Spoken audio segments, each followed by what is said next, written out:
ጥያቄ ምን መሰለክ አንተ የምታመልከውን አምላክ አይነት ነብያት ያመልካሉ ብለህ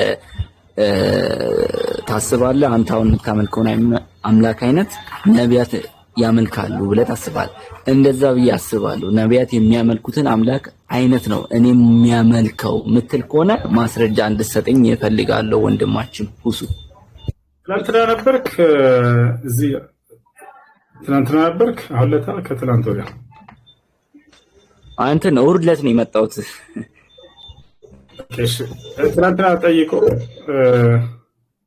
አንደኛ በሙሉ ቁርአን ላይ ነብያቶች ሁሉ አምላክ አላህ Subhanahu Wa Ta'ala እንደሰበኩ እንዲሁም በገዛ መጽሐፍ ቅዱሳቸውን ባይለክ እንዲሁ ተውራትና ኢንጂል ላይ ወይም ደግሞ ኦሪትና ወንጌል ላይ አምላክን አላህን እንዳስተማሩ በመጽሐፍ ቅዱስ ላይ ይሄንን ሳሳየው ነበር ያወጡት ማስረጃ። ለማንኛውም ነብያቶች ሁሉ ያንን ዛሬ የምናመልከውን አምላክ አላህ Subhanahu Wa Ta'ala ነው የሚያመልኩት። ከነብያቶች መካከል ለናሙናነት ያክል የተወሰኑትን እንጥቀስ። ለምሳሌ ኖህ ምን አለ? ወለቀድ አርሰልና ኑሐን ኢላ ቀውሚሂ ፈቃለ ያ ቀውሚ አዕቡዱ ላህ ማ ለኩም ሚን ኢላሂን ገይሩህ። ኖህ ምን አለ? ህዝቦች ሆይ አላህን በብቸኝነት ተገዙ፣ ከእርሱ ውጭ ሌላ ማንም አምላክ የላቸውም አላቸው። ልክ እንዲሁ አብርሃም ወኢብራሂም ኢዝ ቃለ ሊቀውሚሂ አዕቡዱ ላህ ወተቁህ። አብርሃም ለህዝቦቹ ምን አላቸው? ህዝቦች ሆይ አላህን በብቸኝነት ተገዙ፣ እርሱንም ብቻ ፍሩት አላቸው።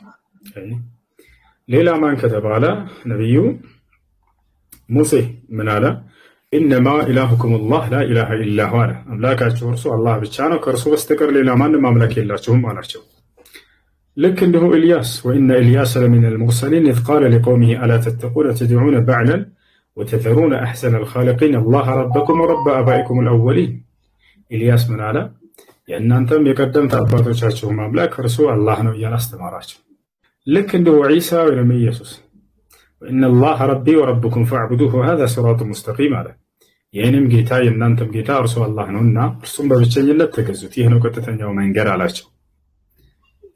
እና ይህ ነው ነቢያቶች ሁሉ አምላክ አላህ Subhanahu Wa Ta'ala አሁን የነሳቸው ፖይንቶች በእርግጥ ይቅርታ እርሱ ያ አምላክ በማንነቱም በምንነቱም አንድ ብቻ ነው። አላህ በማንነቱም በምንነቱም አንድ ብቻ ነው። እርሱ ለዘላለም ሕያው ነው። በሕያውነቱ ላይ ሞትነት የለበትም። በአንድነቱ ላይ ሶስትነት የለበትም። በአዋቂነቱ ላይ አላዋቂነት የለበትም። በኃያልነቱ ላይ ተሸናፊነት የለበትም። በጥበቃው ላይ ማንገላጀት፣ ማንቀላፋት፣ መድከም የለበትም። ይህ ነው አምላክ አላህ Subhanahu Wa Ta'ala ማለት።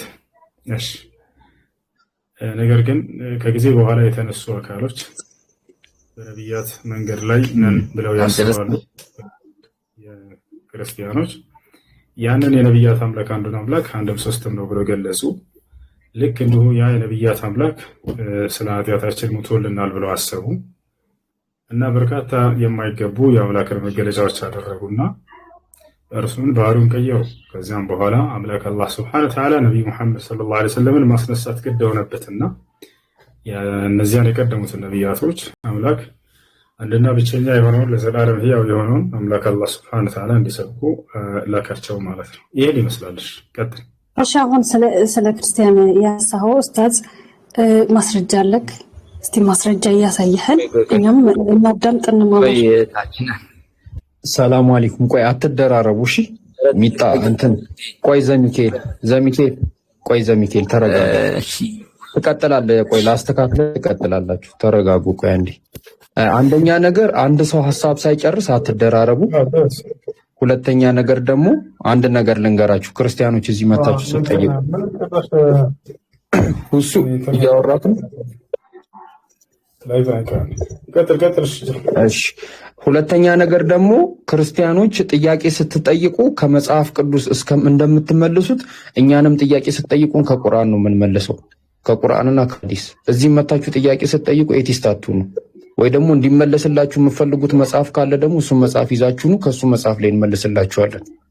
የሆነ ሜዳ ላይ ያለ ጥያቄ አትጠይቁ። ዘሚካኤል ጠይቅ። እሺ ቀጥሉ።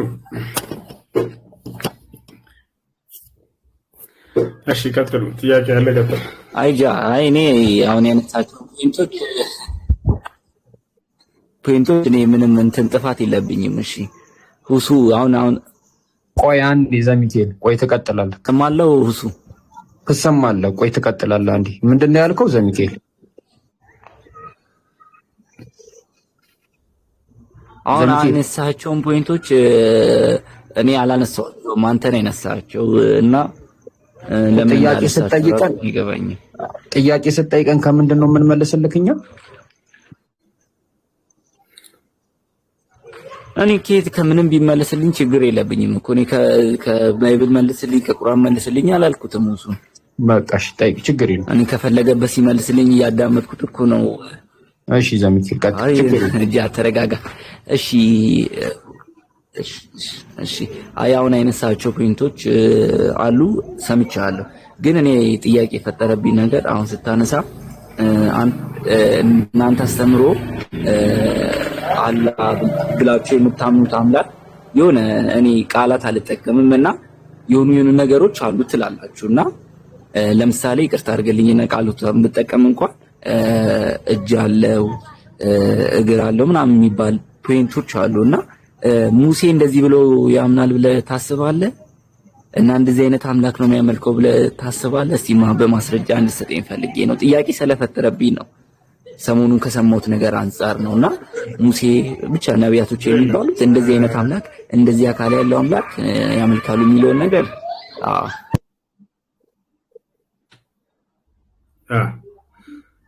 ያስተምራሉ። ምን መሰላችሁ? አንድ ነብይ ያስተማረውን ትምህርት ሌላኛው ነብይ የሚያስተምረው ነው። ገብታችኋል? ያ ነብይ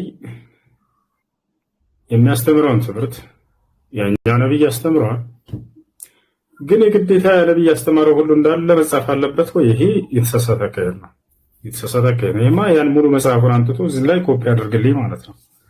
እንደዛ አይደለም። ማንን እንደሰበኩ አምላክ አላህ Subhanahu Wa Ta'ala እንደሰበኩ ያን አላህ ያስተዋወቀ ለነዚያ ለቀደሙት ነብያቶች ያ ራሱ መልአክ ገብርኤል መጥቶ ነው ለነብዩ ሰለላሁ ዐለይሂ ወሰለም የገለጠላቸው።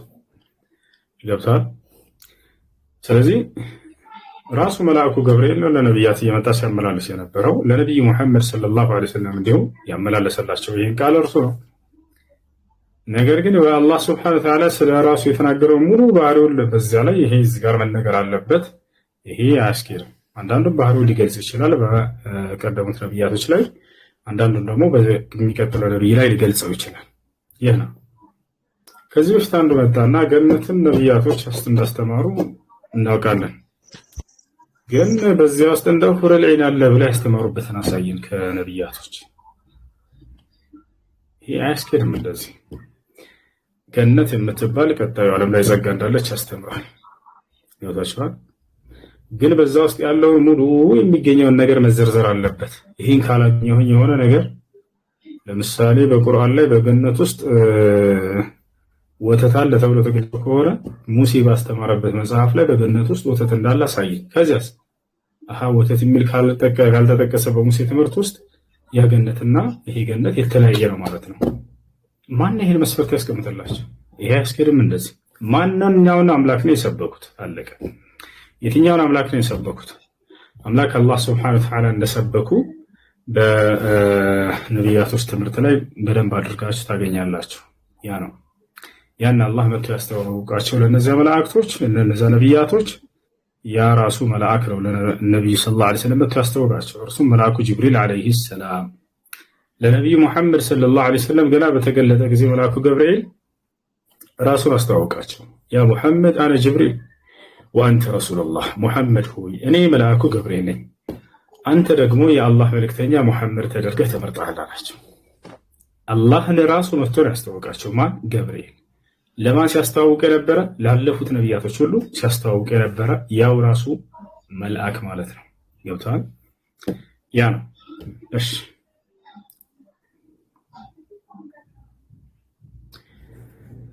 ጥያቄ ያለው አለ? ይሰማል? አዎ እሺ፣ ይሰማል። ኔትወርክ ትንሽ እያስቸገረኝ ስለሆነ ነው። እሺ አሁን ያነሳሁት ፖይንት ይሄን ፖይንት ለምን አነሳ ካልከኝ እኔ ይሄን ፖይንት ሳነሳ ከጅምሩ ምንድነው አምላክ የምንለው ፈጣሪ የምንለው ነገር ከጅምሩ ባህሪውን በየጊዜ የሚቀያየር ነገር አይደለም ብዬ ስለማምን ነው። በአዳም ሲፈጥር ያለው መለኮትና አሁን ያለው መለኮት የሚለያይ አይደለም። አካላዊ ልዩነትና የባህሪ ልዩነት የምንለው ነገር አለ። ለሙሴ የተገለጠለት ፈጣሪና ለነብያችሁ የተገለጠው ፈጣሪ አንድ አይነት ነገር መግለጽ አለበት ስለራሱና ስለምንነቱ። ነብያችሁ ቆይ ተቋርጭለው አይሰማም እና እኔ ምንድነው ማለት ነው በእኔ ሂሳብ መለኮት ለየትኛውም ነብያት ነብያት አምላክ ሲገለጥላቸው በየጊዜው ራሱን እየቀያየረ ይገለጣል ብዬ ስለማላምን መጽሐፍቶችም ይሄ ነገር አይናገሩም እና እንደናንተ አስተምሮ አለው የምትሉት ነገር አለ። እነዛን ነገሮች ሁሉም ነብያቶች መቀበል አለባቸው፣ ግዴታ ነው። ተቀብለዋል አላቸው። በቃ አላቸው። አምላክ እጅ እንዳለው እግር እንዳለው አስተምረዋል። መጽሐፍ ቅዱስ ላይ አለ። ምን ትላለህ? ነብያቶች ሁሉ አይ በመጽሐፍ ቅዱሱ እሺ፣ ወደ መጽሐፍ ቅዱሱ እንገባለን። እሺ፣ ግን በቁርአን ልክ እንድታሳይኝ ፈልጌ ነው። እንገባለን ምናምን አትበል አንዴ። እነዚህ መጽሐፍቶች ለታቸው ላይ አዳምጥ አንድ ጊዜ። እዚያ ነብያቶች አላስተማሩም ስትል አልነበር እንዴ? እነ ሙሴ እነ ምናምን እነዚህ ነብያቶች ሁሉ በመጽሐፍታቸው ላይ አምላክ እጅና እግር እንዳለው አስተምረዋል እያልኩኝ ነው። ላሳየህ አውጥቼ ላሳየህ ወይ? እሺ አሁን በመጽሐፍ ቅዱስ የተገለጸ እሺ በመጽሐፍ ነብያት ማስረጃ ይሆንኛል ብለህ ለምን እንትን አትልም አትሰጠኝም? ለምን ሲባል መጽሐፍ ቅዱስ የተበረዘ ነው፣ መጽሐፍ ቅዱስ አንቀበልም ብላችሁ ስለምታምኑ ማለት ነው። ለኔ አይደለም ማስረጃ አድርጌ የምሰጥህ አዳም፣ ለኔ አይደለም ማስረጃ አድርጌ የምሰጥህ ላንተ ነው። ላንተ هذا حجة عليك በአንተ ላይ ማስረጃ ይሆንብሃል። የተገለጹት ነብያት እኛ ሙስሊም በቃ ስለ ሃይማኖታቸው በኋላ እናወራለን። አሁን ስለ እጅና ስለ እግር እያወራን ነው። አምላክህ እጅና እግር እንዳለው ነብያቶችህ አስተምረዋል ወይስ አላስተማሩም? ምክንያቱም አሁን ለአምላክ እጅና እግር የሚለውን አልቀበልም እያልክ ነው። በገዛ መጽሐፍህ ላይ ግን አምላክህ እጅና እግር እንዳሉት አስተምረዋል ነብያቶች። ትክክል ነው ወይንስ ስህተት?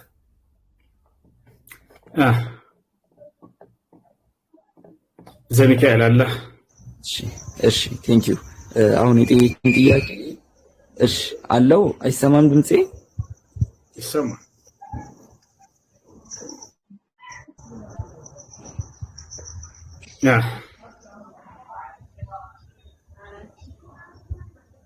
እሺ ዘሚካኤል ካልሰራልህ ኔትወርክ ሌላ ሰው ካልሰራልህ እሱ ኔትወርክን ያስተካክል። እየተደማመጣችሁ ስላሉና ሌት ነው። እሺ ዘሚካኤል ኔትወርክን አስተካክል። ቤቲ ነው ቀጥዩ። ቤቲ ወይ ተስፋ? ተስፋዬ ከሁለት አንድ ሰላም ቀጥይ። ትናንት ወዲያው እያየሁ ነበር እየተከታተልኩ ነበርና አላህ ይሮጣል ምናምን ስትል ነበር። ወዴት ነው የሚሮጠው? እሱ ነገር ግን ብታረግልኝ ይመስለኛል ያው ኔትወርክ ስለሆነ ማለት ነው። እሺ ላስረዳህ እያልኩት ላስተምርህ ልመልስልህ እያልኩት አይ አልፈልግም ይሮጣል አሮጥም ብለን ብቻ አድርገህ ብለው ሄዳለች። ያን ነገር እኔ ላስረዳው ነበረ ደግሜ ላስረዳችሁ። እሺ ሐዲስ ላይ ምን ይላል መሰላችሁ? ሐዲስ አልቁድሲ ላይ አላህ ሱብሓነሁ ወተዓላ በነብዩ ሰለላሁ ዐለይሂ ወሰለም በኩል ሲናገር ባሪያዬ ይላል ወደ እኔ በስንዝር ያክል ከቀረበ እኔ ወደ እርሱ በክንድ ያክል እቀርበዋለሁኝ አለ። ባሪያዬ ወደ እኔ እየተራመደ ከመጣ እኔ ደግሞ ወደ እርሱ እየሮጥኩኝ እቀርባለሁኝ አለ። አሁን እኛ ወደ አላህ ሱብሓነሁ ወተዓላ ስንሄድ ጊዜ ማለት እየሄድን እየተራመድን ወደ እርሱ መሄድ ማለት ነው ወይ? አይደለም። ታዲያ ምን ማለት ነው? አምልኮ በመስራት ወደ እርሱ መቃረብ ማለት ነው፣ ወደ እርሱ መሄድ ማለት ነው። ኢብራሂም ዓለይሂ ሰላም በሱረቱ ሷፋት ላይ ምን አለ? ወቃለ ኢኒ ዛሂቡን ኢላ ረቢ ሰየህዲ፣ እኔ ወደ ጌታዬ እሄዳለሁ አለ ኢብራሂም። ታዲያ ወደ ጌታዬ እሄዳለሁ እየተራመደ ይሄድ ማለት ነው? አይደለም። ማብዛት ቀርባለሁ ማለት ነው። ስለዚህ እኛ አምልኮ በመስራት ወደ እርሱ በቀረብን ቁጥር ከእኛ እጥፍ በሆነ መንገድ እርሱ ወደኛ ይቀርባል ማለት ነው። አያችሁ፣ በስንዝር ያክል ባሪያ ወደ እኔ ከቀረበ በክንድ ያክል እኔ ወደ እርሱ ቀርባለሁኝ አለ። ክንድ ምንድን ነው? የስንዝራችሁ እጥፍ ነው። ወደ እኔ እየተራመደ ከመጣ ባሪያ እኔ ወደ እርሱ እየሮጥኩኝ ይቀርበዋለሁኝ ያለ አላህ። ወደ አላህ እየተራመደን ስንሄድ ማለት ልድገመው፣ እኛ እየተራመድን እንዲህ መሄድ ማለት አይደለም። በመንገድ ላይ አምልኮ በመስራት ወደ እርሱ መቅረብ ማለት ነው። ከዚያስ እኛ ከቀረብነው በላይ እርሱ ደግሞ ወደ እኛ ይቀርባል በጸጋው በምህረቱ። ገብቶሻል አይደል? ያለ ማለት ይሄ ላስረዳ ያለ አይሆንም ማለት ምን ማድረግ አይቻልም። እዚያ ነው የገባሽ ይመስለኛል። ካልገባሽ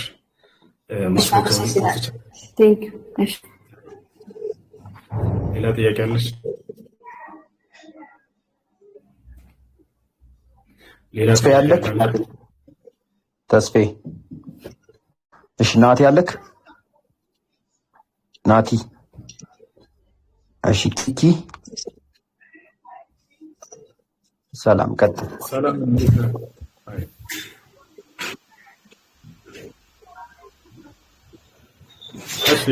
ይሰማሉ? ይሰማል።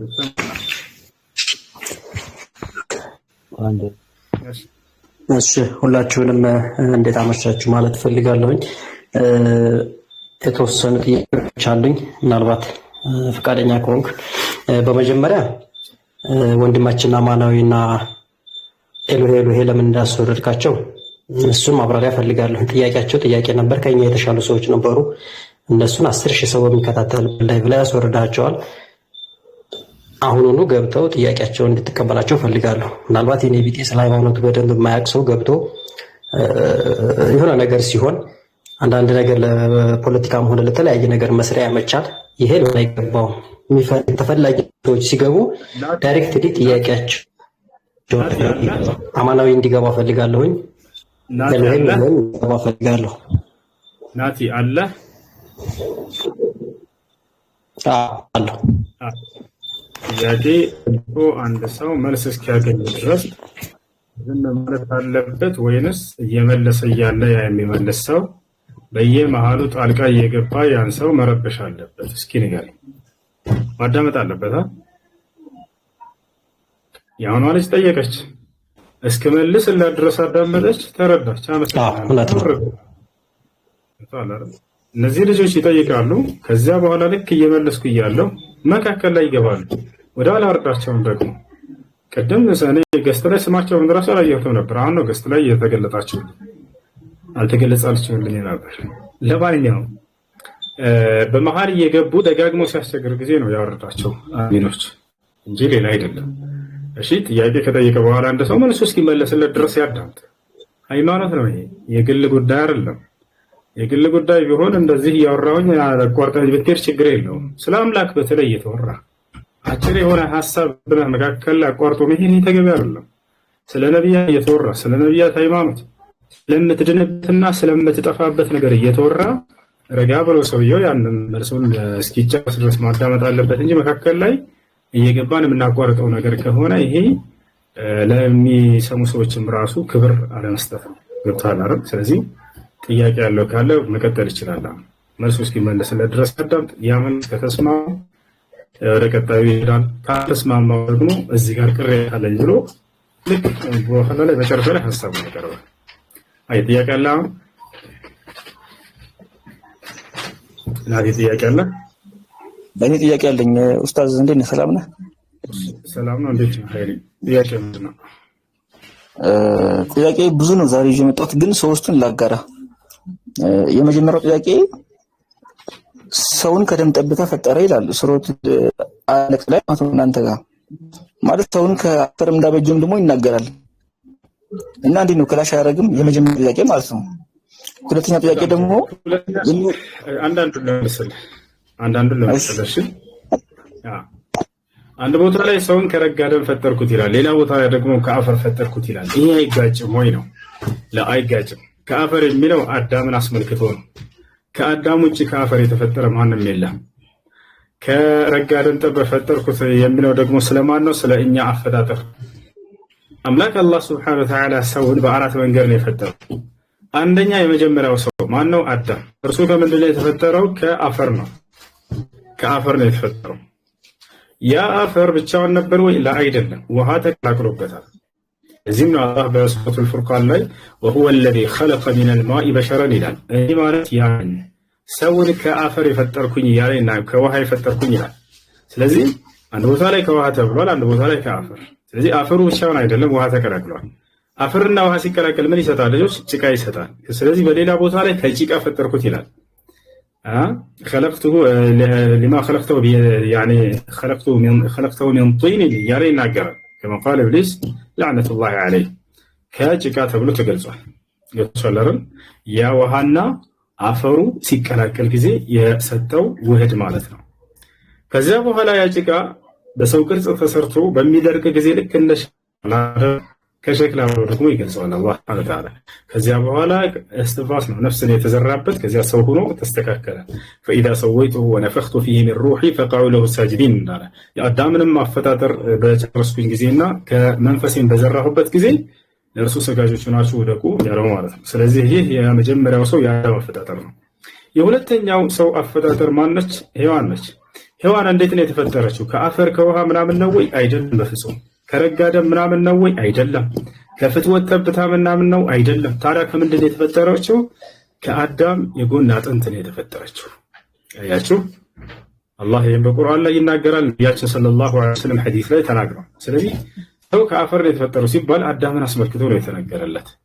ሔዋን ከአፈር ተፈጥራለች ወይ? አይደለም። ከአዳም የጎን አጥንት ነው የተፈጠረችው። አላህ በቁርአን ላይ ሲናገር يا أيها الناس اتقوا ربكم الذي خلقكم من نفس واحدة وخلق منها زوجها ይላል። እናንተ ሰዎች ሆይ እኔን ጌታችሁን አላህን ፍሩ። ሰውን ከአንድ ነፍስ ፈጥሬ ከዛችም ነፍስ ጥንዷን ያስገኘሁኝ የሆንኩኝ እያለ ይናገራል። ከመጀመሪያው ሰው የራሱን ጥንድና ሚስት አስገኘለት አላህ Subhanahu Wa Ta'ala። ومن آياته أن خلق لكم من أنفسكم أزواجا ይላል። ከተአምራቶች መካከል ከዛች ከአንዷ ነፍስ ጥንዷን መፍጠር እያለ አላህ Subhanahu Wa Ta'ala ይናገራል። ስለዚህ አስመልክቶ ማለት ነው። ይህ የሁለተኛ ሰው አፈጣጠር ሔዋን አፈጣጠር ከአዳም የጎን አጥንት ነው የተፈጠረችው። ሶስተኛው አፈጣጠር ደግሞ የክርስቶስ የመሲሁ አፈጣጠር ነው። መሲሁ ደግሞ ከእናት ያለ አባት ነው የተፈጠረው። ገብቷችኋል? ከእናት ብቻ ያለ አባት አላህ Subhanahu Wa Ta'ala አስገኘው። አራተኛው አፈጣጠር ደግሞ የኛ አጠቃላይ የሰዎች የኛ አፈጣጠር። የኛ አፈጣጠር ደግሞ ሂደት አለው፣ ልክ እንደ አዳም እንደመጀመሪያው ሰው ማለት ነው። የመጀመሪያ ሂደታችን ከምንድነው የሚጀምረው ከተባለ ከፍትወት ጠብታ ነው። ያ የፍትወት ጠብታ በእናት ማህፀን ውስጥ ይገባል። ከዚያ በኋላ ያ ወደ ረጋ ደም ይለወጣል። አያረል። ስለዚህ የረጋ ደም የሚለው ማንን አስመልክቶ ነው? እኔ እናንተን አስመልክቶ ነው። ሱረቱል አለቅ ላይ ያለው خلق الانسان من علق ሰውንም ከረጋ ደም ፈጠርኩት የሚለው እኛን አስመልክቶ የተነገረ ነው። ያ ከፍትወት ጠብታ ወደ ረጋ ደም፣ የረጋው ደም ልክ ወደ ተላመጠች ስጋ ይቀየራል። ትንሽ የስጋ ከዚያ በኋላ አጥንት ትሆናለች። ከዚያ መልሶ አላህ Subhanahu Wa Ta'ala አጥንት ሙሉ ስጋ ያለብሳታል። ከዚያ በኋላ ነፍስን ይዘራባታል። ከዚያም ያ ልጅ ሰው ሆኖ ይወለዳል ማለት ነው። ይህን የገለጸበት አላህ Subhanahu Wa Ta'ala የተባለው ከተባለ ሱረቱል ሙእሚኑን ثم جعلناه نطفة في قرار ثم خلقنا النطفة علقة فخلقنا العلقة مضغة فخلقنا المضغة عظاما فكسونا العظام لحما ثم أنشأناه خلقا آخر فتبارك الله أحسن الخالقين يلا يعني يسوي جوشن አፈጣጠር ይናገራል። ስለዚህ ከአፈር ሲል አዳምን አስመልክቶ የተነገረለት ነው። ከረጋ ደም ሲል ጊዜ ደግሞ እኔ እናንተን አስመልክቶ የተነገረ ነው ማለት ነው። ኃይል ግልጽ ነው። ግልጽ ነው።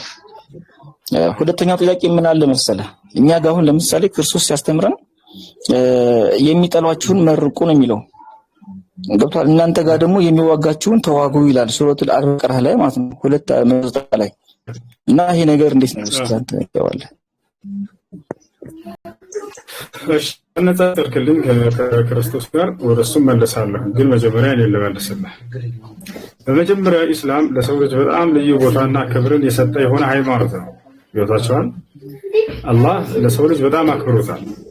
ወለቀድ ከረምና በኒ አደም፣ በእርግጥም የአዳም ልጆች አክብሬያቸዋለሁ بل تعالى من أجل ذلك كتبنا على بني إسرائيل أنه من قتل نفسا بغير نفس أو فساد في الأرض فكأنما قتل الناس جميعا ومن أحياها فكأنما أحيا الناس جميعا የአንድን ሰው ነፍስ ያጠፋ የዓለምን ሰው ነፍስ እንዳጠፋ ነው። የአንድን ሰው ነፍስ የታደገ ከጥፋት ልክ የዓለምን ሰው ነፍስ ከጥፋት እንደታደገ ነው ይላል አላህ። ሰው ነው ያለው በደንብ አስቡበት። ኃይሌ ሙስሊም ብቻ አላለም፣ ሰው ብሎ ነው አላህ ሱብሓነሁ ወተዓላ ሰው በሰውነቱ ሊከበር እንደሚገባ ወጣ።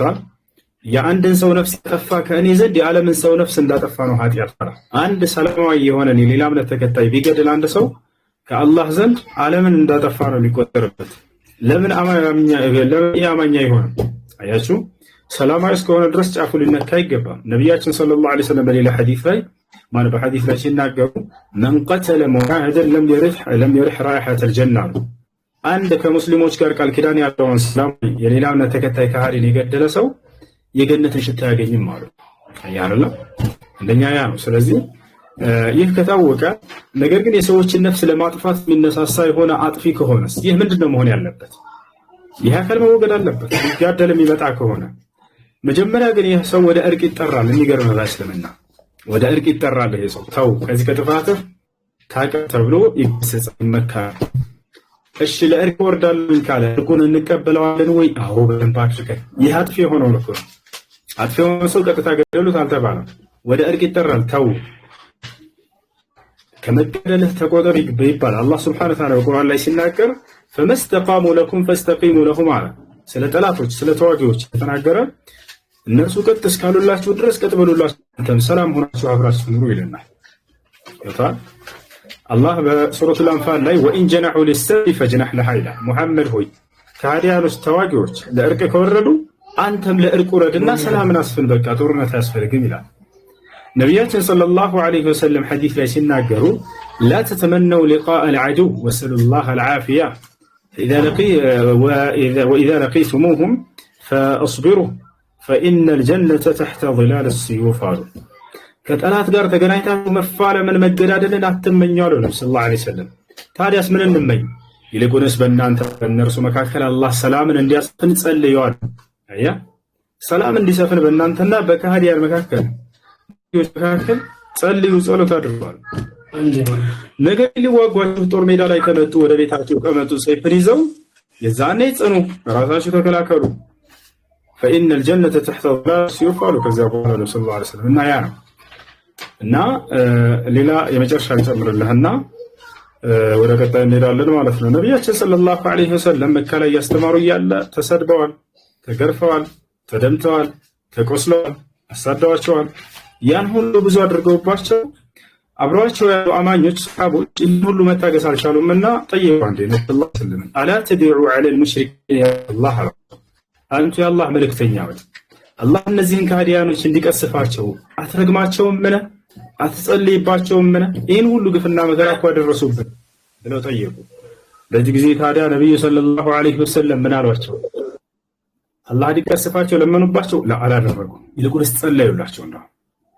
ኢኒ ለም ኡብዓት ለዓናን ወኢነማ ቡዒስቱ ረሕማኑ፣ እኔ ተራጋሚ ተደርጌ አልተላኩም፣ እኔ በእዝነት የተላኩ ነብይ ነኝ አሉ። ከዚያስ አላሁመ ህዲ ቀውሚ ወእቲኒ ቢሂም አሉ። አምላኬ አላህ ሆይ እነዚህን ህዝቦች ወደ ቅኑ መንገድ ወደ ኢስላም ምራቸውና ወደ እኔ ማምጣልኝ ብለው ጸለዩላቸው። አላህ የሚገርመው ዱዓቸውን ሰማቸው። እነዚያ ህዝቦቻቸው ወደ እምነት መጡ፣ ወደ ኢስላም መጡ። ወደ ነብዩ ሰለላሁ ዐለይሂ ወሰለም መጥተው የእርሳቸው ተከታይ ሆኑ ማለት ነው። እና ይህ ነው ኢስላም ወላሂ ላዚም ፍቅር የሆነ ሃይማኖት ነው። የሰላም ሃይማኖት ነው። ሰላምን ለጠላት ራሱ የሚመኝ የሆነ ሃይማኖት ነው። ግን አጥፊዎች ምን መደረግ አለባቸው ከተባለ ይመከራሉ፣ ይገሰጻሉ። እንዲህ ካሉ ህዝብን እያጠፉ ዝም አይባሉ። ተታሻለ አይደል? የዛኔ እነርሱን መዋጋት አለብን ማለት ነው። ማን ነው የጠየቀው? ልጅ ወጥቷል መሰለኝ አይደል? አዎ ወጥቷል። እሱ ኖሞር አለሽ። ሰላም አለይኩም። አለይኩም ሰላም አለው። ደህና ነሽ? አልሐምዱሊላህ። አዎ እሺ ጠይቂ። እሺ የመጀመሪያው ጥያቄ የላማ ምዕራፍ ላይ ቁጥር 62 ያለው ያነበብኩት ነበርና እዛ ስደርስ አልገባኝም። ማንበብ ስለማልችል ነው። አሁን እሺ ሐሳቡ ምንድነው? ማን ነው የሚያነብልን? እንትኖች አይሁዶችም ክርስቲያኖችም ቢሆኑ አላህን ካመኑ እሱ ሰለምቴ ናት። እሺ ቅርብ ጊዜ ነው የሰለመችው። ችግር የለም።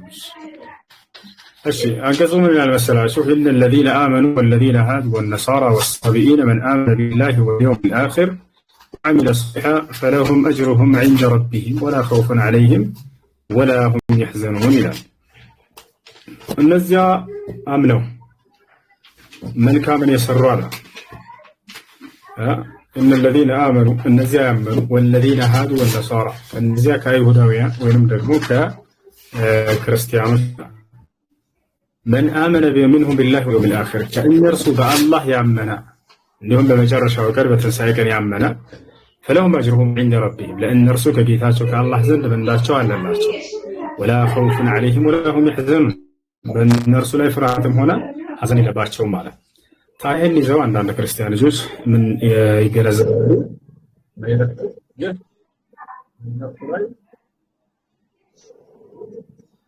በእነርሱ ላይ ፍርሃትም ሆነ ሐዘንም የለባቸውም ከተባለ ስለዚህ ከአይሁድና ክርስቲያኖች የገነት ናቸው ማለት ነው ይላሉ። ላ በደንብ አንቀጹን ቢያስተውሉት እሱ አይደለም መስፈርት አስቀምጧል። አላህ ሱብሓነሁ ወተዓላ ከእነርሱ በእኔ በአላህ ያመነ የሚለውን መስፈርት አላዩትም። በአላህ ያመነ ይላል፣ በመጨረሻው ቀን ያመነ ይላል። በአላህ ማመን ማለት ሰፊ የሆነ ትርጉም ያለው ነው።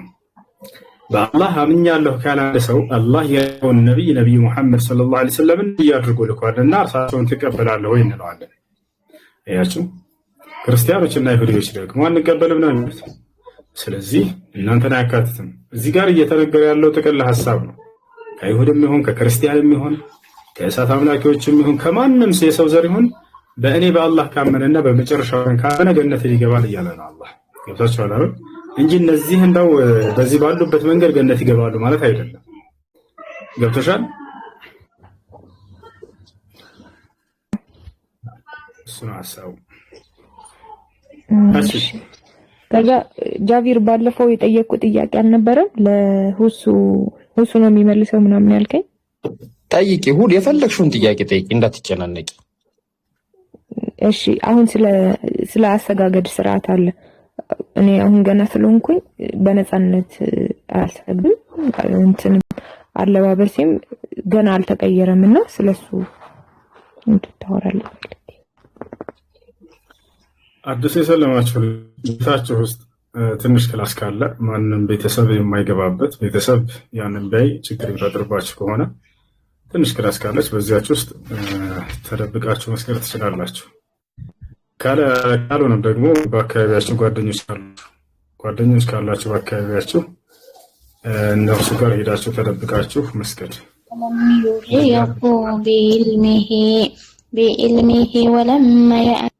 እሺና ይህ ነገር ለዚህ ብላችሁ የምትከፍሉት መስዋዕት ከአላህ ዘንድ በጣም ታላቅ ምንዳ አለው።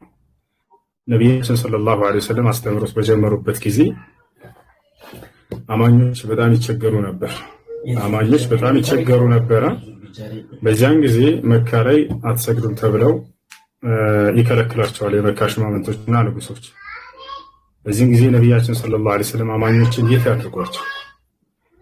እንደሚያደርጓቸው ሲጨንቃቸው ጊዜ አርቀም ኢብኑል አርቀም የተባለ አንድ ታላቅ የነብዩ ሰለላሁ ዐለይሂ ወሰለም ሰሃባ እኔ ቤት እሰጣቸዋለሁ አንተ አላህ መልእክተኛ ለእርሶና ለአማኞች ተሰባስበው ሃይማኖታቸውን የሚማሩበትና አምልኮ የሚፈጽሙበት ሶላት የሚሰግዱበት ብሎ አንድ ቤትን ሰጣቸው፣ ትልቅ ቤት። በዚያ ነው እንዳለ ውስጥ ነቢያችን ሰለላሁ ዐለይሂ ወሰለም ሰሃቦቻቸውን እየሰበሰቡ ያስተምሯቸው ነበር። ማንም ሰው እስልምናን መቀበል ሲፈልግ ተደብቆ ይሄዳል። በሌሊት በጨለማ እስልምናን ይቀበላል።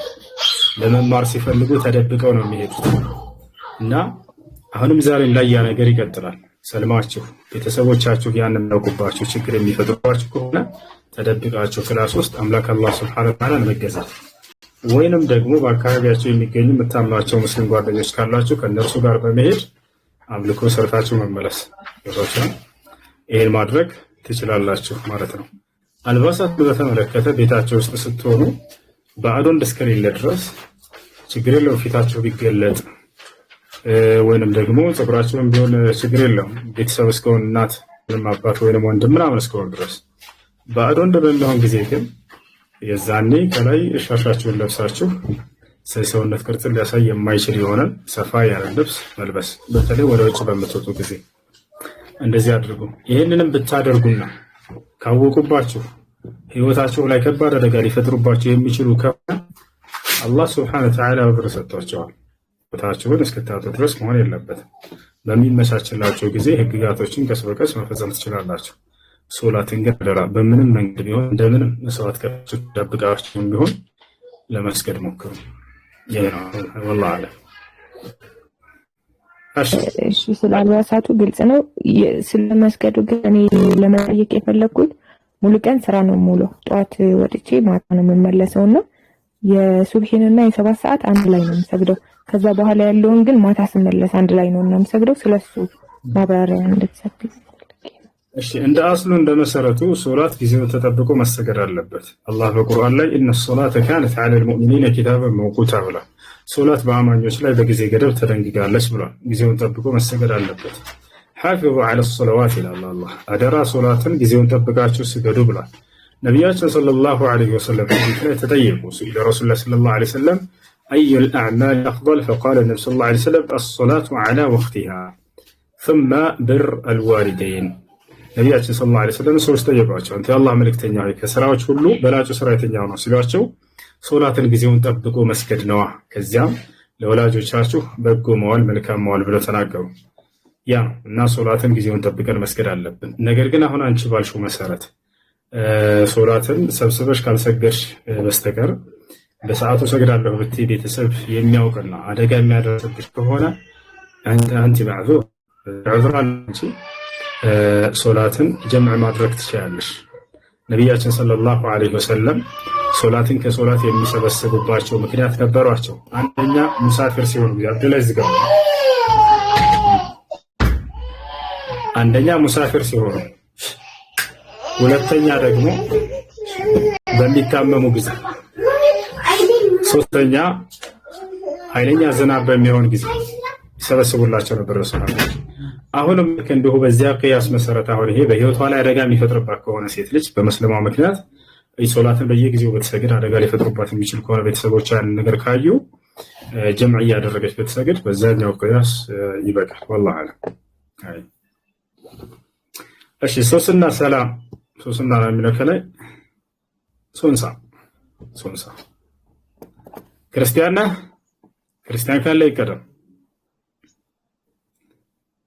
እሺ ሚዩት ነው መሰለኝ እናወርድ። እሺ አህላም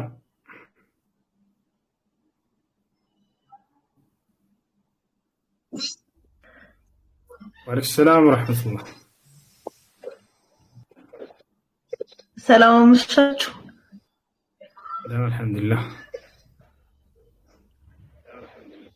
ቅድሚያ መስጠት ላለብኝ ልስጥ ብዬ ነው። ጨርሱና የሆነች ጥያቄ ነበረችኝ እሷን ለመጠየቅ ነበር ኡስታዝ። መርሐባ። እሺ ኃይሌ ያለ አለው እየወጣብኝ ነው ኦንላይን እና አለው። ጥያቄው እንደቀጠለ ነው። ጥያቄ አለኝ። እሺ ሰላም አለይኩም። ሙሐመድ ኃጢአት ይቅር ተብሎለታል ለሚለው ምንድን ነው ማለት እስኪ አብራራልኝ። ሱረቱል አልፈትህ 48:2 ላይ ማለት ነው።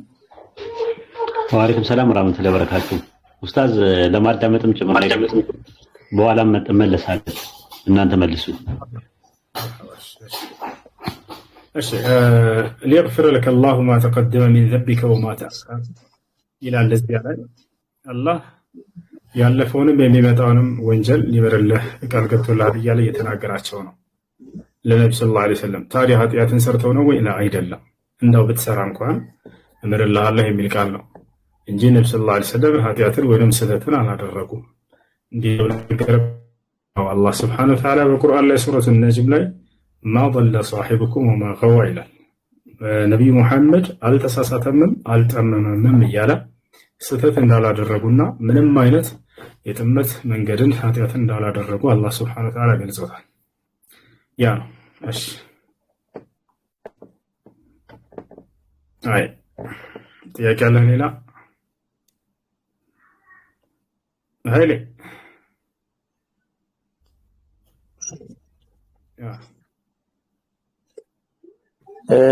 ለኢሳና ለነብዩ መሐመድ የተሰጠው እንትኖች አሉ ማለት ቃላቶች አሉና ከክብር ምር ማለት ነው። ኢሳ አሁን የአላህ ቃል ስለሆነ ወርጣል ከኔ ጋር ነው ልጆች ልቀጥል እና ለምን ከሌሎቹ የተለየ ክብር ተሰጠው ከሁሉ ነቢያቶች ኢሳ?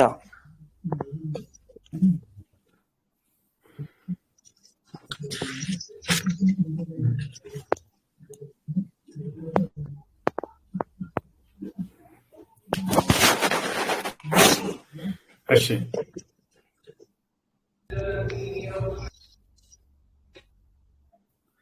እሺ ተቆርጦ ነው መሰለኝ። አጁ አለ። እሺ ከላይ ማን ነበር? ይሰማችኋል? ጥያቄ ያለው ካለ ይቀጥል።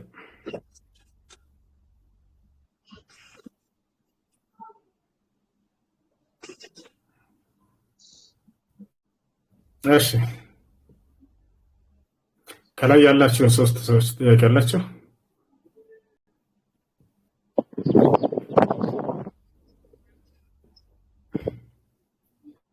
ይሰማችኋል ወይ? እሺ አጁ አለክ? አጁ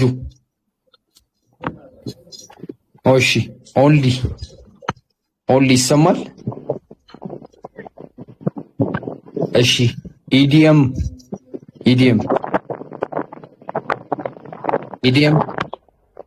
አሎ ይሰማል? እሺ የሚንኮሻኮሽ የሚንኮሻኮሽ ነገር አለ፣ አስተካክል ድምፅህን። ወይ ኤርፎን ካረክ ኤርፎንን አውልቅ። እሺ ኦንሊ አለክ? ኦንሊ እሺ ያጀማ ታፕ ኮፒ ሊንክ አድርጉ ሁላችሁ። ገስት ላይ ያሉትን ማሂር፣ አረቡን፣ ሳላን፣ ኡስታዝ ሄድን፣ ኢምራንን ሁላችሁንም ፎሎ አድርጉ እና ታፕ ኮፒ ሊንክ እያደረጋችሁ ስሙ። ክርስቲያኖች ካላችሁ ሪላኩ እናስገባችኋለን። እሺ ከላይ ያለሽ ማን ነበር ስምሽ? የንሽ ነው የሚለው። ሰላም እንዴት ነሽ? አልሐምዱሊላህ።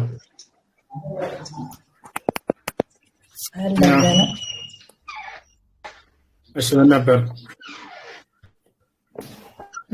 ሻዳ ማስፈልግ። እሺ ክርስቲያን ነበርሽ?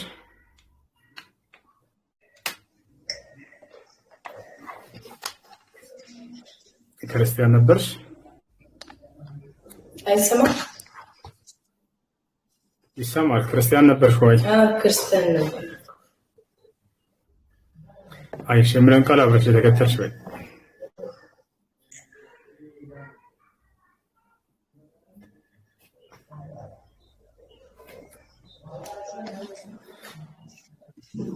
ይሰማሻል? ሄሎ ይሰማኛል።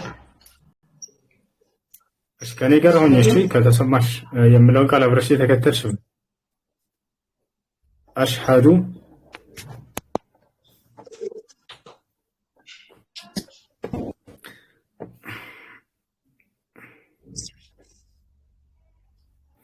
ይሻላል ይዘገይባታል መሰለኝ። هتسمعني كلامي ولا አስተካክላ ትምጣው? እሱ እዛ ይሻላል ይመስለኛል። ያንሽ በቃ አስተካክለው። እሺ እዚህ ያላችሁ ሁላችሁም 11 ምናምን ሰዎች ከደራሽ ማን ነው ባትችሉም ራሱ ግዴታ ዋጅብ ነው። እዚህ ያሉትን ሁላቸውንም ፎሎ አድርጓቸው። እዚህ ያሉትን ሁላቸውንም ፎሎ አድርጓቸው።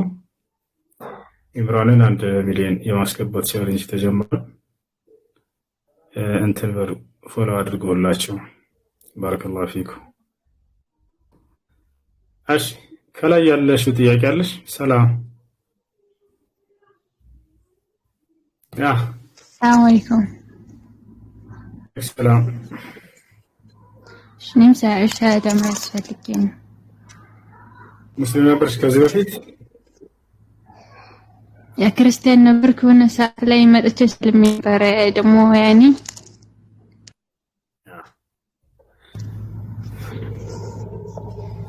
የሆነ ለቤተሰብ አልሰለምኩም ምናምን ብዬ ነበርና ለዛ ነው መያዝ አለብሽ ብሎኝ በራስህ ታስተያለሽ ታውቂበታለሽ ወላ ኢላሀ ኢላላህ አለቅበትም አብረሽኝ በይ አሽሀዱ አላ ኢላሀ ايش አላ ኢላሀ إلا الله وأشهد أن محمدا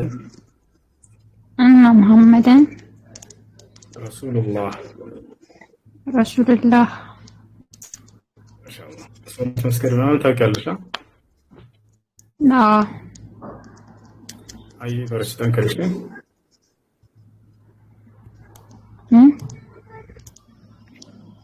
በርቺ ጠንክሪ ግሩፕ ምናምን ካስፈለገሽ አድሚኖች አናግሩሻል ሆስት ያስገቡሻል ኦኬ አይሽ እሺ ማንኛውም ክርስቲያን ጥያቄ ያለው ካለ መግባት ይችላል መጠየቅ ይችላል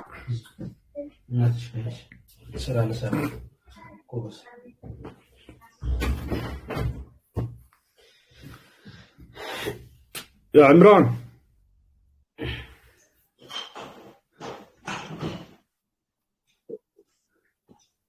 يا عمران تسمع كلامي ولا لا؟ اي شيء كريستيان كارلو اسكبواچو ጥያቄ ያለው ክርስቲያን ካለ ይገባ ስልክ ላይ ሆኖ ነው ይቀጥላል ያ እንትን ይላል አይሽ ከላይ ያለሽ አሁን ይሰማሻል አሁን ይሰማኛል እሺ አብረሽኝ በይ አሽሀዱ እሺ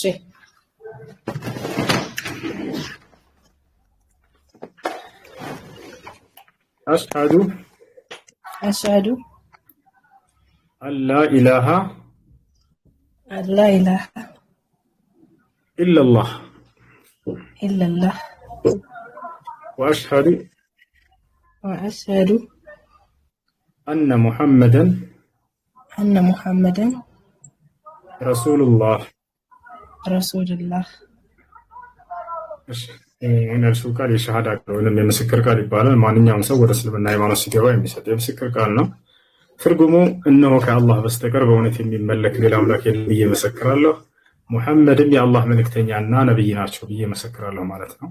ስለ ሶላት አሰጋገድ ምናምን ታውቂያለሽ? አላውቅም፣ ግን ጓደኛዬ ያለች በቃ ታስተምርሽ። ስለ ሶላት አሰጋገድ አስተምሪ ባት ቀላል ነው። ሶላት መስገድ ትጀምሪያለሽ። እስላማዊ ትምህርትን ተከታታይ ከጓደኛሽ ጋር ጥያቄ በሚኖርሽ ጊዜ መተሽ መጠየቅ ትችያለሽ። እሺ እሺ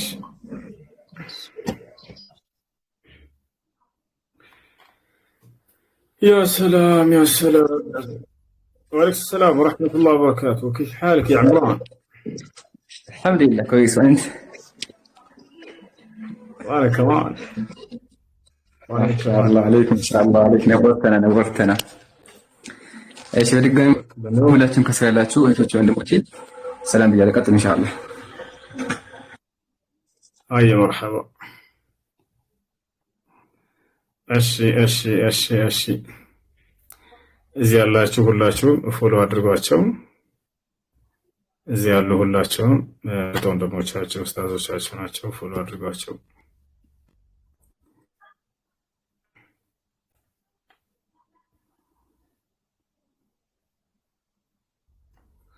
እሺ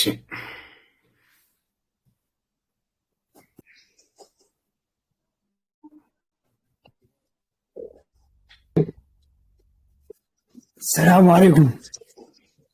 وعليكم السلام ورحمة الله. አፍያ ሁላችሁም ሰላም አለይኩም። ትልቁም ትንሹም እንዳላችሁ አለን ትልልቆቹ ትንንሾቹ ደግሞ ኢምራን ነጃ አልሐምዱሊላህ አላህ ይጠብቃችሁ አላህ ይጠብቃችሁ አሚን ዛሬ እኔ ትልቅ ምስራች ነው መነግራችሁ አልሐምዱሊላህ ረብል ዓለሚን እኔ እንደምታውቁት በቅርብ ነው ሻዳ ያልኩት አላህ ወፍቆኝ ደግሞ እናት አባቴ ሻሃዳ አስይዣለሁኝ። አላሁ አክበር። በጣም በጣም አላቅም፣ ለመናገርም አንደበት ያጥራል። ብቻ አልሐምዱሊላህ ስላስገባችሁን በጣም ደስ ብሎኛል። በጣም ደስ ብሎኛል ስላስገባችሁን ስለገለጽኩላችሁ።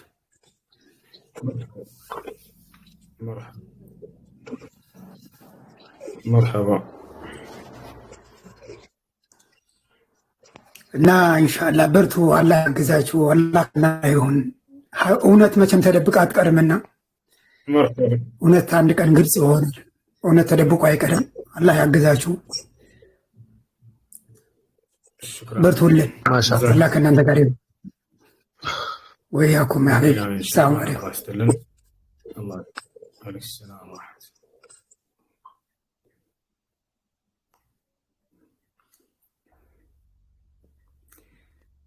እሺ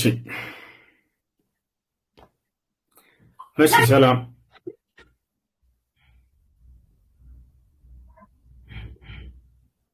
መሲ ያለሽ ከላይ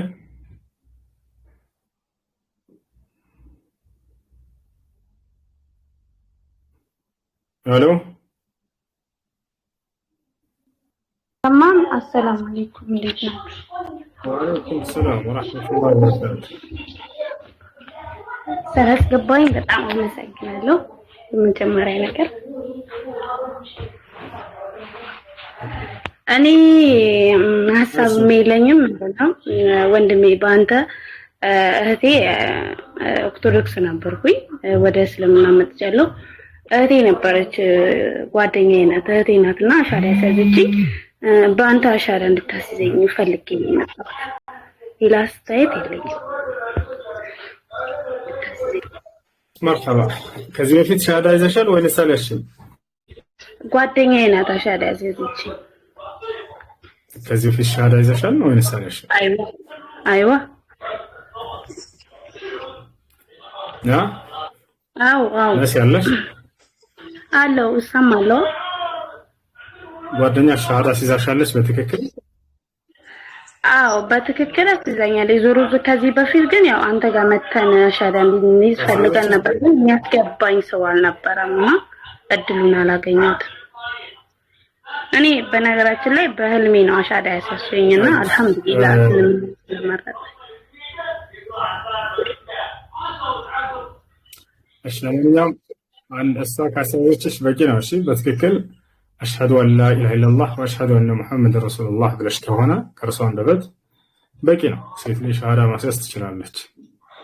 እንደው ልቤ እንዲረጋል ማለት ፈልጋለሁ ካልሽ ባይችል አዎ ማለት ፈልጋለሁ ባንተ ኦኬ አሽሀዱ አን ላ ኢላሀ አሽሀዱ ላ ኢላሀ لا إله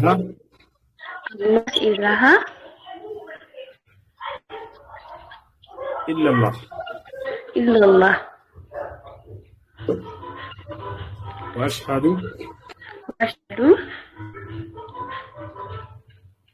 أن محمدا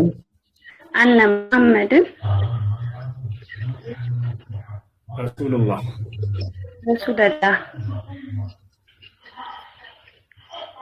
ሶላት እየሰገድሽ ነው አይደል? አዎ ሶላት እየሰገድኩ ነው አልሐምዱሊላህ። አይ በርቺ ማሻአላህ። አሁን ያልሽው ቃል ሻሃዳ ነው። ከአላህ በስተቀር በእውነት የሚመለክ ሌላ አምላክ የለም ብዬ መሰክራለሁ። ሙሐመድም የአላህ መልእክተኛና ነብይ ናቸው ብዬ መሰክራለሁ ማለት ነው። እስላም መማርሽን ቀጥይ በሶላት ሽምና ቤተሰቦቼ፣ እህቶቼ፣ ወንድሞቼ፣ ቤተሰቦቼ አላህን የሚለምን ሁሉንም ነገር ይሰጣልና አንድ አላህ ነው ያለው። ቤተሰቦችንም የኔ መንገድ ቢመኙ ወደ እውነተኛው መንገድ እስልምና የህይወት መንገድ ነው። ኢንሻአላህ አላህ ደግሞ ወደ ሁለተኛው መንገድ አላህ ይመልሰን እላለሁ። በጣም ነው የማመሰግናችሁ። ታላቆችንም ታናናሾችንም አላህ ሂዳያ ይስጠን ማለት ዱአ አድርጉልኝ። ሹክራን። ያፌት ሰላም ያፌት አለ ከላይ እሺ ዮኒ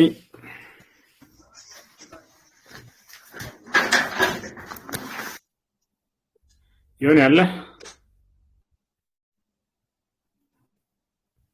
እሺ ያፌት ዮኒ ክርስቲያን መሰላችሁ? ጥያቄ ካላችሁ መጠየቅ ትችላላችሁ።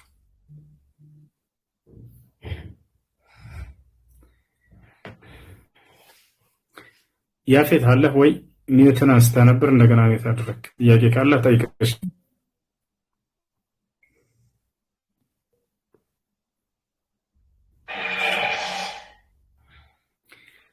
ያፌት አንተ معنا ولا ضدنا؟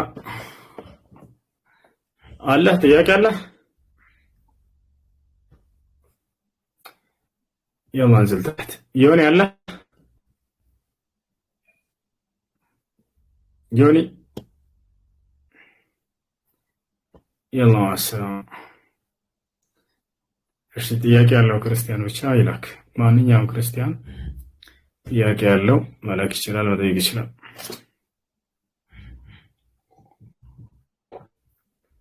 ጃስገባቸው ነው ማስገባት ይችላል።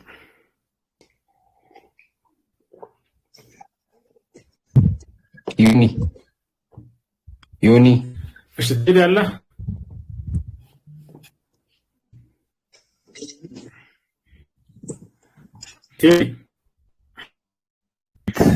አለሁ። ሰላም ነው? ደህና ነህ? እግዚአብሔር ይመስገን። እሺ ሰላም አለ? ሁሱ አለ።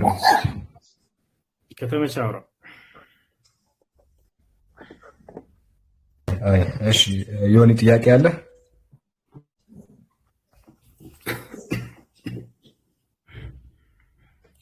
ዮኒ ጥያቄ አለ? እሺ ያለ አለ።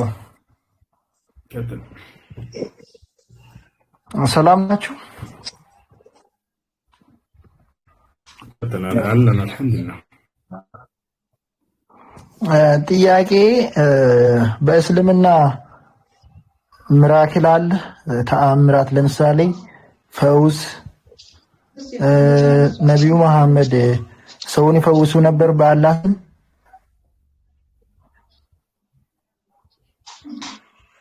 ልቀጥል?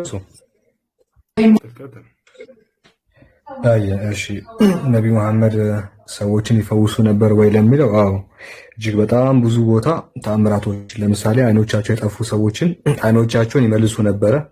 በጦርነት የተቀደዱ ቁስሎችን ያለምንም ቀዶ ጥገና በእጃቸው በመዳበስ ብቻ ነበረበት ይመልሱ ነበር። ይህን የሚያረጋግጡ ብዙ ሀዲሶች አሉ። አስፈላጊ ከሆነ ያሳያል። በአጭሩ አሉ የሚል ነው። እዚህ በአሁን ጊዜ ላይ ሙስሊሞች ሰውን ይፈውሳሉ በአላህ ስም?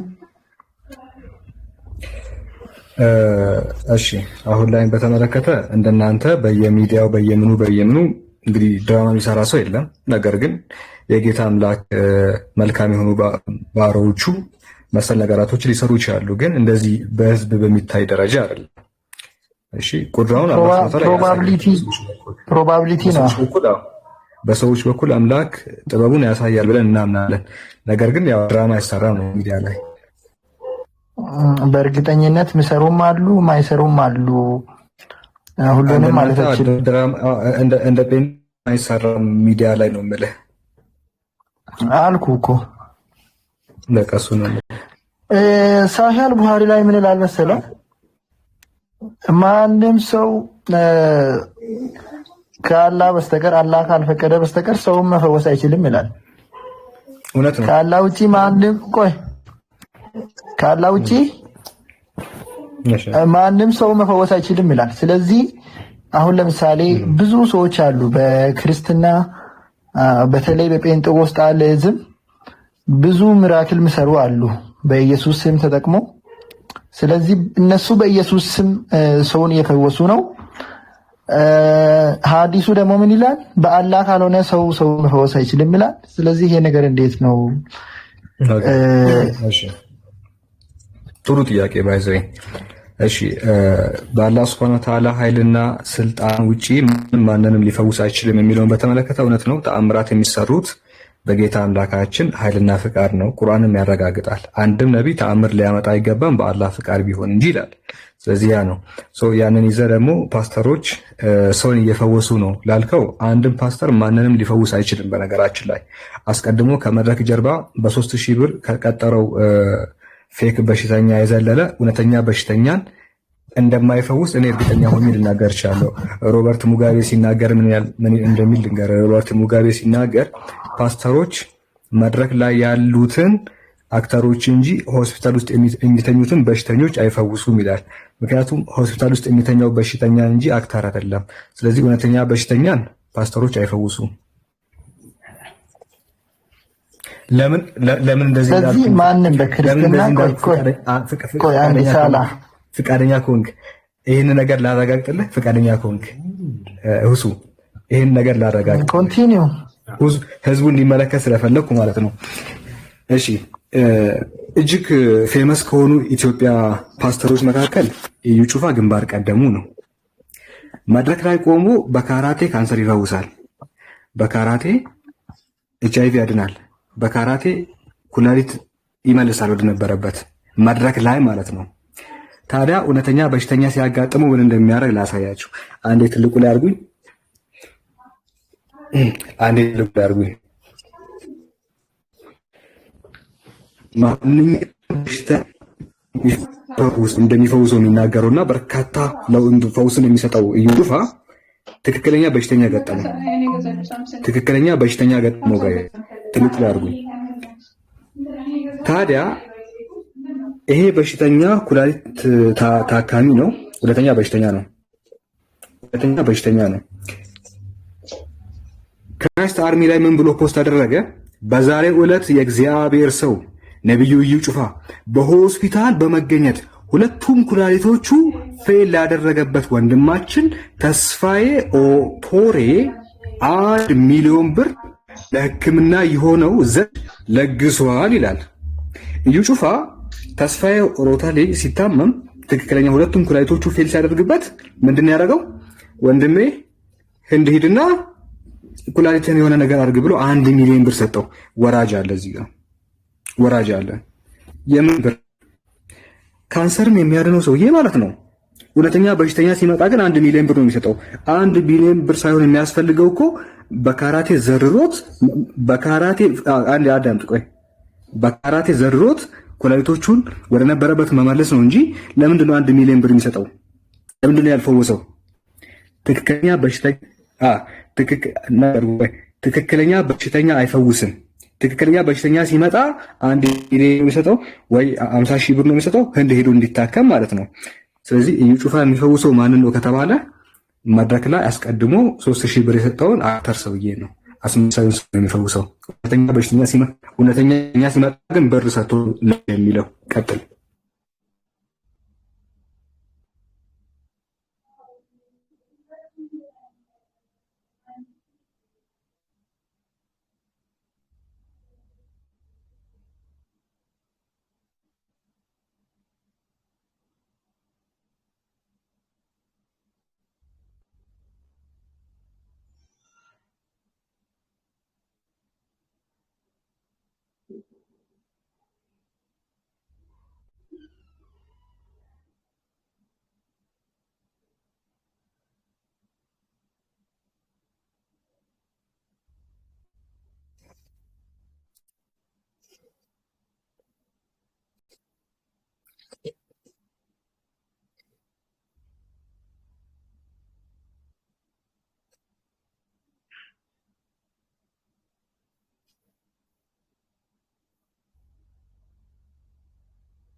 የፓስተሮችን የህይወት ታሪክ እንድትነግረን ጥያቄ ካለ ጠይቅና አውረድ። እንትና የሚባል ፓስተር አለ። ቆይ አንዴ ፕሊዝ፣ 12 ሰው አለ። አዳም 12000 ህዝብ አለ። የጴንጤ ፓስተር የህይወት ታሪክ ማንም መስማት አይፈልግም። ጥያቄ ካለ ጠይቅና ውረድ። ጥያቄ ካለ ጠይቅና ውረድ። ቀጥል።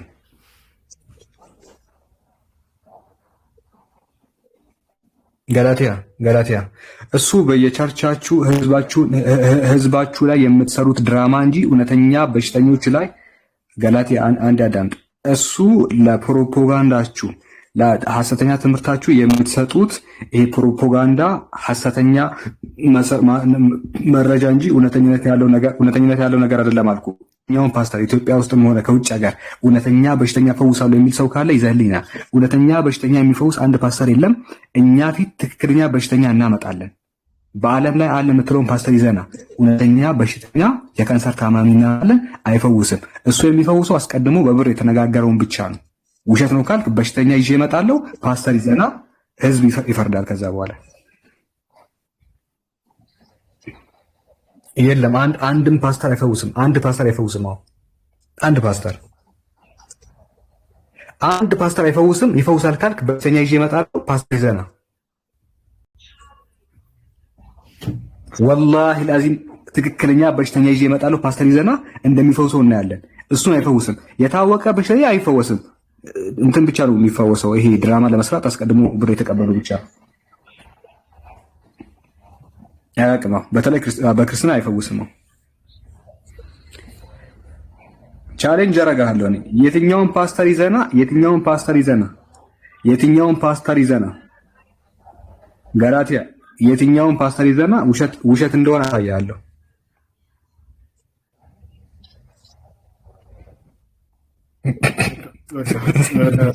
መበሻሽ ቦታ ከሄደ አውርድ። ወአለይኩም ሰላም ወራህመቱላሂ ወበረካቱ። عليكم السلام.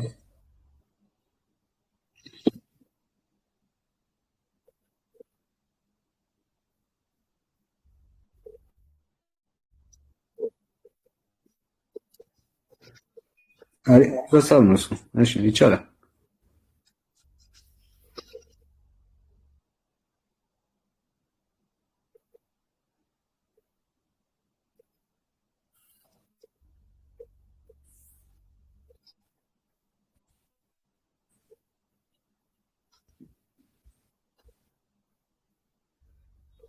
ዘዳግም 13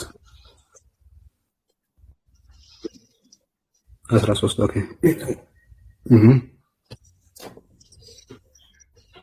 እሺ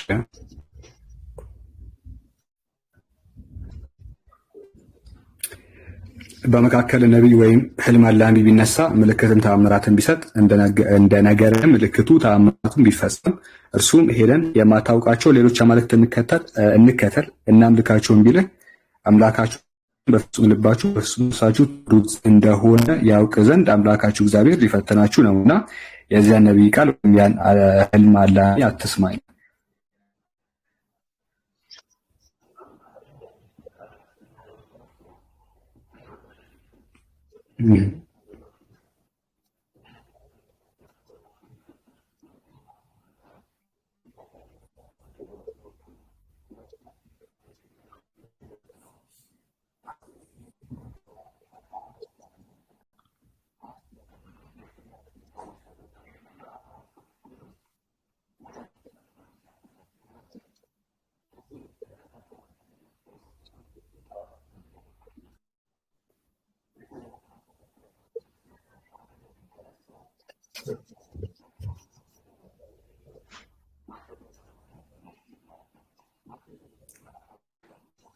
ኡስታዝ አይሰማም። አልሰማም። አይሰማም። ለኛ ነው የሚሰማው እንጂ ከታች ላለ ሰው እየተሰማ አይደለም። ኦኬ ወጥቼ በቃ ቀጥሉ እናንተ። ኦኬ እሺ ጋይስ የኔ ይሰማችኋል? የሳላ የኔ ይሰማችኋል? ይሰማል።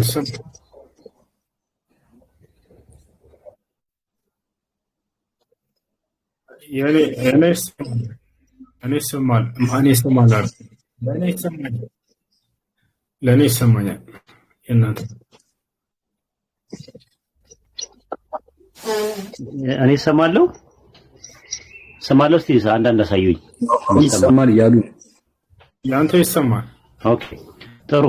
ዘዳግም ሰምተውኛል ወይስ ከምን ልጀምርላችሁ? አልሰማም።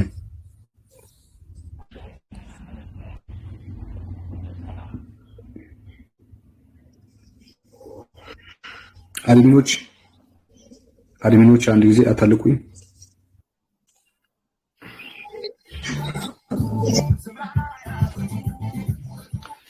እሺ አድሚኖች ካላችሁ ያኛውን አካውንቴን አስገቡት።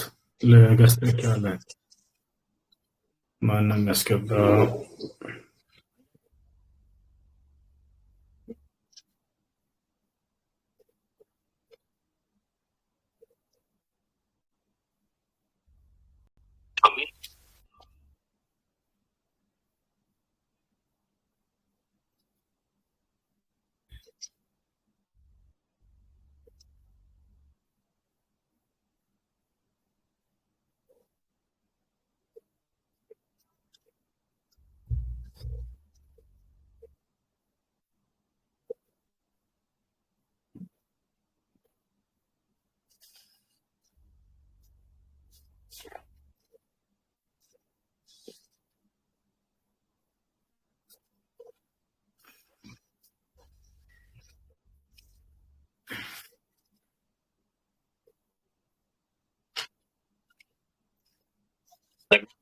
ኡስታዝ አንዴ ይቅርታ፣ ኡስታዝ አይሰማም አሁንም እያሉ ነው።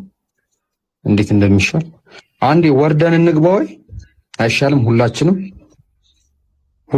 ወርደን በቃ ሁላችንም ወርደን አንዴ እንግባ።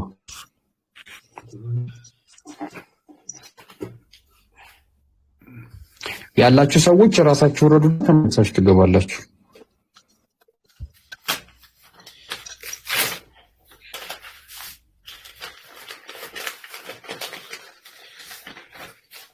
ይሰማል? ያጀማ ከተሰማ አንድ ቁጥር ጻፉልኝ።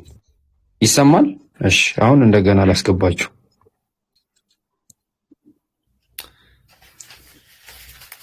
እሺ ብሌን ሰላም ይሰማሻል?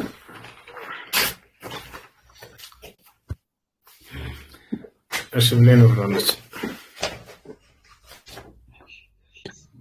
እሺ ይሰማል አይደል? እሺ እነሳል አንድ አበባ ስጡ ላስገባችሁ እዚሁ ከጊፍት ላይ።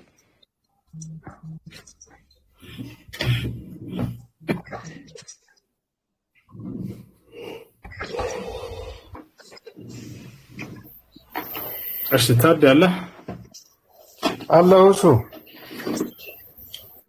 ሰላም ነው፣ እንዴት ነህ? ሰላም አለይኩም። ወአለይኩም ሰላም። ድምፅ አይሰማም በደንብ። ወአለይኩም ሰላም ወራህመቱላህ። ጥያቄ አለ? እስኪ ትንሽ ልስማና ትንሽ የሆነ የሚያወዛግበኝ ጥያቄ አለ። ትንሽ ቆይቼ እጠይቃለሁ። ትንሽ ልስማችሁ። እድል ላታገኝ ስለምችል አሁን ጠይቅ። ሌሎች የሚገቡ ሰዎች ስላሉ ጥያቄ ካለ አሁን ጠይቅ። ኦኬ፣ ወይም በኋላ ተመልሼ ልምጣ ታዲያ? ትችላለህ። በኋላ እናስገባለን። ተመልስ ገብ ኃይል ያለክ እንትን ነው አስተያየት ሰላምታ ምናምን ነገር አሁን እንትን አትበሉ። እሺ በቃ ጥያቄ ካላችሁ ወደ ጥያቄ ገቡ። አታዝኑ። እሺ ሰውም ስላለ ቶሎ ሰው ተምሮ ይውጣ። ኡስታዝ ጥያቄ ምንድን ነው? እሺ አይ ኔትወርክ ስለተጨናነቀብኝ ነው። እኔ ምን መሰለህ ዛሬ የምንወያይበት እኛ ጋር ለምሳሌ ስለ ሰይጣን የምንወያየው ማለት ብዙ ጥያቄዎች አለኝ። ከእነሱ መሀል አንዱን የምጠይቅህ ወጣ ያሉትን ጥያቄ ማለት ነው። እኛ መጽሐፍ ቅዱስ ጋር ሰይጣን ጥቅስ እየጠቀሰ ክርስቶስን ፈትኖታል። ገብቶሃል? ክርስቶስ በገና መቆርጦስ ሲጾም ለ40 ቀንና ለ40 ሌሊት ጥቅስ እየጠቀሰ ሰይጣን ራሱ ማለት ነው ክርስቶስን ፈትኖታል። ለምሳሌ መዝሙር ዳዊት 91:11 ላይ ብትሄድ ሰይጣን በጠቀሰው ጥቅስ አንተ በመንገድ ሁሉ እንዲጠብቅህ ስለ አንተ መላእክት ያዛል፣ እግርን በድንጋይ እንዳይሰናክሉ በእጃቸው ያነሱሃል እና ዝለል ምናምን ነገር ማለት ነው። እናንተ ጋር እንደዚህ እየጠቀሰው ጥቅስ አለ? ሰይጣን ቁርአንን እየጠቀሰ የተናገረው ነብይ አለ ያ ማለት ሰይጣን እውነተኛው ሃይማኖት ያውቃል ወይስ አያውቅም የሚለው ጉዳይ እንድንወያይ ፈልጌ ነው። እሺ ሰይጣን ከመሰረቱ ከወረደበት ጊዜ ጀምሮ ከሰማይ ከወረደበት ጊዜ ጀምሮ የአምላክን የአላህ Subhanahu Wa Ta'ala አምላክነትና ፈጣሪነት አልካደም፣ ያውቃል እኮ እስከ ዘመኑ ፍጻሜ ድረስ ይሄን ሳያውቅ ቀርቶ አይደለም። የሰይጣን ክህደት ኩፍር ኢስቲክባር ይባላል፣ ወይም የኩራት ክህደት ይባላል። ፈስተክበረ ወካነ ሚነል ካፊሪን ብሎ አላህ ይገልጸዋል። ኮራ ከካህዲያኖችም ሆነ ተባለ የአላህ Subhanahu Wa Ta'ala ትእዛዝ ከመፈጸም በመኩራት። ለዚህም ነው ሰይጣን ይሄ ከተገለጸ በኋላ አልሰግድም በማለቱ አላህ Subhanahu Wa Ta'ala ከካህዲያኖች እንደሆነ ከገለጸው በኋላ አላህን ሲያናግር ያናገረበት ቃል ላይ ጌታዬ እያለ ይናገር ነበር። ቃለ ረቢ አንዚርኒ ኢላ የውም ይብዓሱን ይዱሉ እኔ ያልኩ ኡስታዝ እኔ ያልኩ ተጠቅሷል ወይ ጥቅስ ጠቅሷል ወይ ሰይጣን ቁርአን ላይ ጥቅስ የጠቀሰ አውርቷል ወይ ነው? አልጠቀሰም። ከመጀመሪያው እንደው ስለ ሰይጣን ምንነት ልንገርህ ብዬ ነው። ያ ካልፈለከው ችግር የለውም። እሺ ችግር የለውም አውራኝ። ቁርአን ላይ ጥቅስ ችግር የለውም። እሺ አውራኝ። እና ለዛን ምን አለ? ቃለ አንዚርኒ ኢላ የውም ይብዓሱን አለ። አላህን ሲያናገር ምን አለ? ጌታ አላህ ሆይ ሰዎች ከተቀሰቀሱበት ቀን ድረስ አቆየኝ ብሎ ጠየቀ። ቃለ ኢነከ ሚነል ሙንዘሪን ኢላ የውሚል ወቅቲል ማዕሉም አለው፣ አይ ኢላ ቂያሚስ ሰዓ እስከታወቀው ቀን ድረስ አንተ ከሚቆዩት ነህ ብሎ አላህ Subhanahu Wa Ta'ala ተናገረ። ያ حتى ሊወርድ ሲል ምድር ላይ ድረስ አላህ Subhanahu Wa Ta'ala ሰይጣኑን ብሏል። ሐዲስ ላይ እንደተነገረ وعزتك وجلالك لأضلنهم ما دامت أرواحهم في أجسادهم አለ። አምላክ አላህ ሆይ በክብርህና በልቅናህ ይሆንብኝ የአዳም ልጆችን ነፍሳቸው በስጋቸው ውስጥ እስካለች ድረስ ከአንተ መንገድ አስታቸዋለሁ ብሎ ተናገረ። አሁን የተናገረው ቃል ላይ በአላህ ክብርና ልቅና ሁሉ በአላህ ክብርና ልቅና ሁሉ ይመላል። ይህ የአላህን አምላክነትና ፈጣሪነት ያውቃል ሰይጣን። ይወጣቻል እና የእርሱ ክህደት ታዲያ ምንድነው ከተባለ ኩፍር ኢስቲክባር ይባላል። የክህደት ዋና የኩራት ክህደት ይባላል።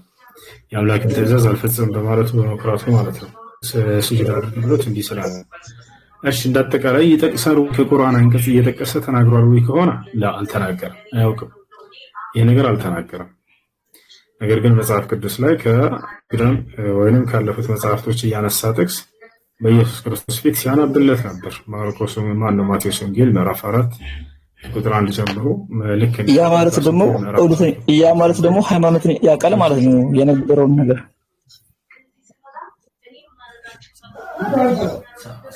በደንብ ያውቃል፣ ይረዳል። እንደሆነ እውነተኛ ነው መንገድ ያንን አልመረጠም። እርሱ ትክክል መንገድ መረጠ። ሰዎችን ማስካድና ከእውነተኛው መንገድ ማስካድን መረጠ። እሺ እያወቀ እንትን ያለ ነው ያጠፋ ነው እሱ ባጭሩ ሳያውቅ አይደለም። እሱ አንዴ እዚህ ጋር ኃይሌ አለክ አለው። ሰይጣን በእናንተ ሃይማኖት ማን የፈጠረው? እንዴ ፈጣሪ ነው እግዚአብሔር። ኦኬ ሰይጣን ለመሆኑ ማን ነው ተጠያቂው? ራሱ ሰይጣን ነው ተጠያቂው። ትዕቢትን ከልቡ አመነጫት ነው የሚለው እኛ ጋር መጽሐፍ አክሲማሮስ ለትዕቢትን ከልቡ አፈለቃት አመነጫት ይላል። ከሌሎቹ የተለየ ስልጣንና ክብር ስለነበረው ማለት ነው። ኦኬ መጀመሪያ ሲፈጠር ቅዱስ ነበር? አዎ መላእክት ነበር። የብርሃን ብለን ነበር የምንጠራው ማለት ራሱ እስራኤል ማለት የብርሃን መላእክት እንደማለት ነው እኮ። ስለዚህ ሰይጣን መልአክ ነው እንጂ ሰይጣን የሚባል የተፈጠረ ነገር የለም አይደለ? የለም። አዎ እሱ ነው እሱ የለም። ሰይጣን ተብሎ የተፈጠረ ነገር የለም። ሰይጣን የሚባል ፍጥረት የለም። እንዴ ኋላማ ሰይጣን እኮ ሆነ ተረገመ፣ ክብሩን አጣ፣ ተገፋ። ባህሪው ነው እንጂ መላእክት ነው አይደል? መልአክ ነው ግን ባህሪው ሰይጣን ወደ ሰይጣንነት ተቀየረ እንጂ ፊዚካሊ ሰይጣን ነው የሆነው ወይስ ስቲል መልአክ ነው? ነው እስቲ የወደቀ መላእክት ብለን የምንጠራው ሰይጣን ሆነ ማለት ነው እኮ። ግን መልአክ ነው የተረገመ ትዕቢተኛ ማለት ነው። ትዕቢተኛ መልአክ ማለት ነው። ትዕቢተኛ መልአክ ያ ልክ ነው እንጂ ሰይጣን የሚባል የተፈጠረ ነገር የለም። የለም። እናንተ ጋር ግን አለ ያው ጅኒ። እሺ ኃይል ያለ አንድ ጨርሳትና በዛው ሰይጣን እውነተኛ ሃይማኖትን ያውቃል ወይስ አያውቅም የምንለው ነገር ያውቃል ብዬ ነው የማምነው እኔና ያ ደግሞ መጽሐፍ ቅዱስ እየጠቀሰ ክርስቶስን ሲፈትነው ነበረ በሰዓቱ ማለት ነው። አንዴ ሁለተኛ ደግሞ አሁን ላይ ያው ዘመናችን ላይ ያለው የኢሉሚናቲ የሸይጣኖች ማህበራት ላይ ብትሄድ ሰይጣን መስቀልን ዘቅዝቀው ምናምን ነው በብዛት የምታዩና መስቀሉ ጋር ያላችሁ ችግር ምንድነው ነው? እኔ ያለኝ ችግር እሱ ነው። ሌላው ጥያቄ አለኝ ከእናንተ ጋር የተያዘ በቁርአን ማለት ነው። ይሄንን ከመለሳችሁልኝ ልቀጥል ወይስ ነው?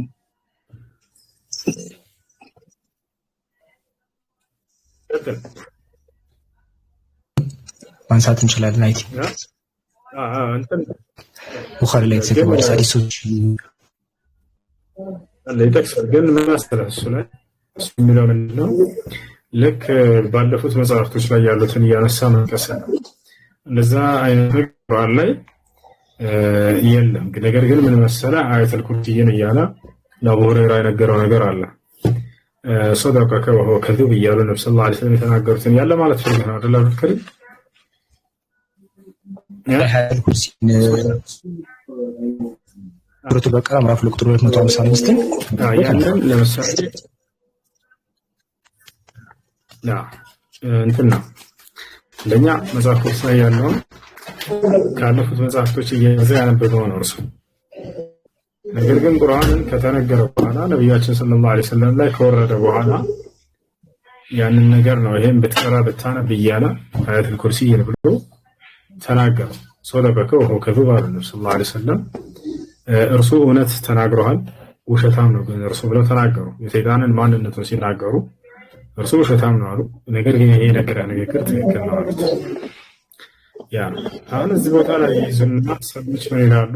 ከሰይጣን ነቅል ተደርጓል ምናምን። ላ ነቅል አልተደረገም። ከእርሱ የተያዘ ነገር የለም። ከቁርአንም ሆነ ከሐዲስ ክፍል ከሰይጣን የተያዘ የለም። ግን ያለውን እውነት የሚያውቅ ወደ ሁለተኛ ጥያቄ ልግባ። የሚያጠፋ ነው ቅድም እንዳልኳቸው ያን ነው ነብዩ ሰለላሁ ዐለይሂ ወሰለም የገለጹት። እሺ ሁለተኛ ጥያቄ ምንድን ነው? እሺ የመጀመሪያው ያው ወይ በኋላ በደንብ ተብራራልኛል ወደ ኋላ። የሁለተኛው ግል ጠይቀህ ያው ነው ማለት ነው። እነርሱም ይላል እናንተ ጋር ማለት ነው። ወደ እናንተ ሲመጣ ደግሞ እነርሱም ሱረት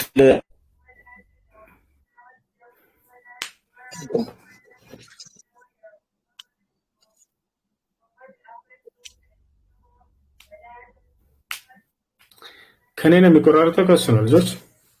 እስኪ አንድ ሰው መስት ላይ ይገራል። ብከር ይሰማል። ከኔ ነው ከእሱ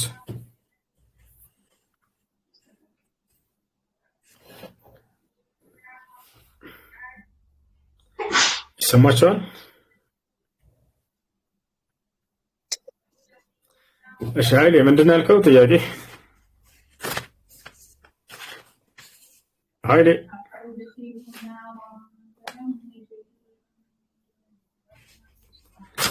እሺ ይሄኛው እስኪ ለሶታ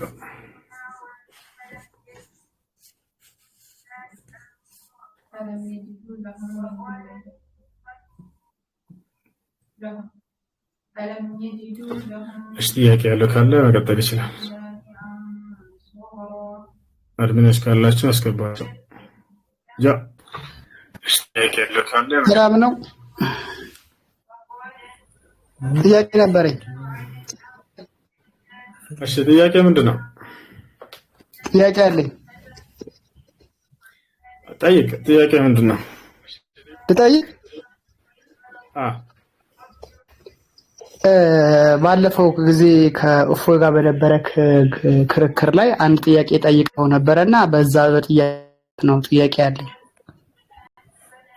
እኔ ልጠይቅ ማለት ምንድነው? ቆያ እኔ ልጠይቅ ይላል። ይሰማል? የጀመረው ይጨርሳል። ክርስቶስ ሲሞት ወደ መቃብር ከሙታን ሲነሳ ያየው ሰው ነበረው? ያየው ሐዋርያ ነበረው ብለህ ለጠየቅከው ጥያቄ በዛ ዙሪያ እንደው ከጠየቅኩ ነው። እሺ ቀጥል። ምንድነው ኢየሱስ ክርስቶስ ሲሞት ባይኑ እስከ ሙታን ሲነሳ ባይኑ ያየው ሐዋርያ ካለ ንገረኝ ስላልከው ደግሞ መጽሐፍ ቅዱስን ሳነብ ኢየሱስ ክርስቶስ እንደሞተ እና እንደገንዘው የቀበሩት ሐዋርያቶች አሉ። ከሞተ በኋላ ደግሞ ተነስቶ ለሐዋርያቶችም ታይቷል።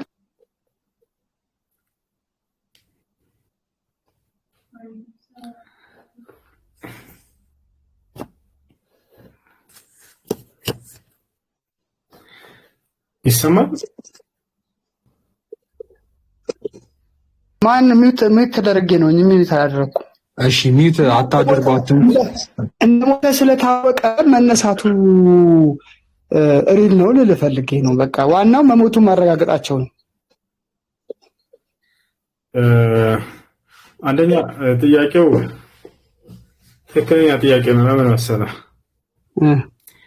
ጳውሎስ ራሱ ነው የክርስቶስን መነሳት ወይንም ትንሣኤ ማድረግ የክርስትናን እውነተኛነት ማረጋገጫ አድርጎ እንደ መስፈርት ያስቀምጠው። ክርስቶስ ከሙታን ካልተነሳማ ክርስትናችን ውሸት ነው፣ ስብከታችንም ከንቱ ነው አለ ጳውሎስ። ገብቶሃል? ስለዚህ መነሳቱ ነው ዋና መሰረት የተደረገው። ስለዚህ ክርስቶስ መነሳቱን ደግሞ ክርስትና እምነት ያየነውን ማነውን መስክረናል ብለው ተናግረዋል አይደል? ሐዋርያቶች ያየነውን የሚላል በደንብ አስተውል። ስለዚህ የክርስትና መሰረት የሆነውን ጳውሎስ እንደተናገረው የክርስቶስ ትንሣኤ ነው ከሙታን መነሳቱ። እርሱን አይተዋል ወይ?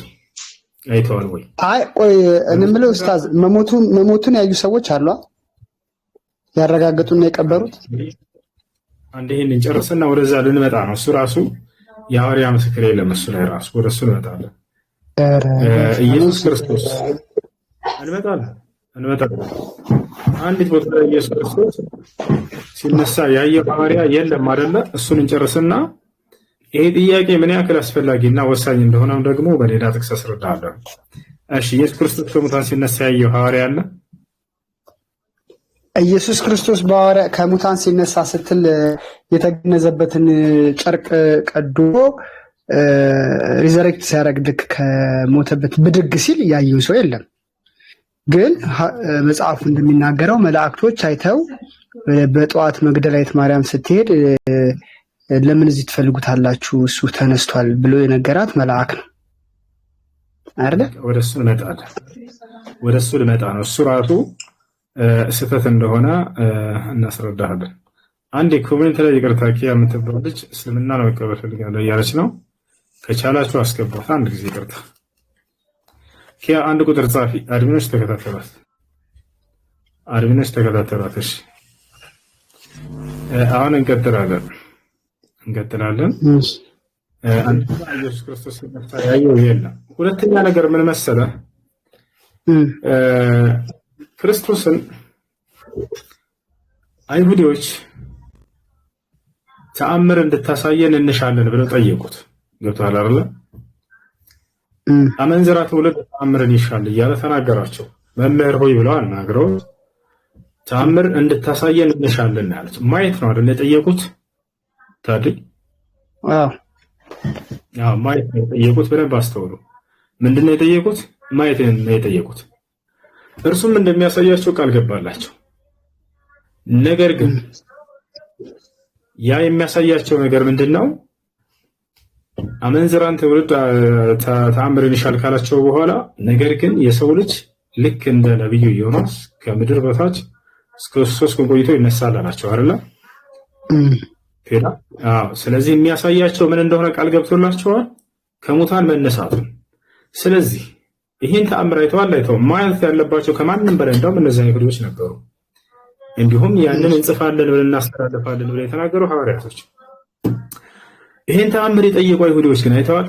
ክርስቶስ ሲነሳ እንደሚያሳያቸው ቃል ገብቶላቸዋል። ይሄ ክርስቶስ ነው ሐሰተኛ የሚያደርግ የሆነ ነገር ነው። እንደውም የክርስቶስ እኮ አሁን እኮ ምን አለ መሰለህ ኡስታዝ፣ አሁን ጴጥሮስ ነው የቀበረው አይደለም ኢየሱስ ክርስቶስን? ጥያቄው አብሮ ነበረ እኮ ጴጥሮስ ነበረ አይደል? እንደውም 12 ሰዓት ሳይሆን በፊት ሳይመሽብን ብለው አንዴት ለመነሳቱን ጨርሳ አንድ መነሳቱን አንደኛ ሐዋርያቶች እንዳላዩ ቅድም ነግራናል። ቀሱ ነው አንደኛው። ሁለተኛ እንደሚነሳ የነገራቸው አሳየን ብለውት እንደሚያሳያቸው ቃል የገባላቸው እነዚህ አይሁዶች አይተውታል ወይስ አላዩትም? ሲነሳ እንደሚያሳያቸው ቃል ገብቶላቸዋል። እናትራሳ ቆይ አንድ ቃል ልንገርህ። እሺ መጀመሪያ ልንገርህ፣ ሲሞት ከቀበሩት መካከል ጴጥሮስ ነው ዋናው ሐዋርያ ወስዶ የቀበረው ነው። ቀባሉ ራሱ ሐዋርያው ጴጥሮስ ነው። ከዛ በኋላ ደግሞ ቆይ ሄዳ ለጴጥሮስ አይደለም ጥያቄ ግልጽ እያደረኩልህ ደጋግሜ። አይ ቆል መሞቱ ተረጋግጧል አለ ወደ የቀበረው ጴጥሮስ ነው።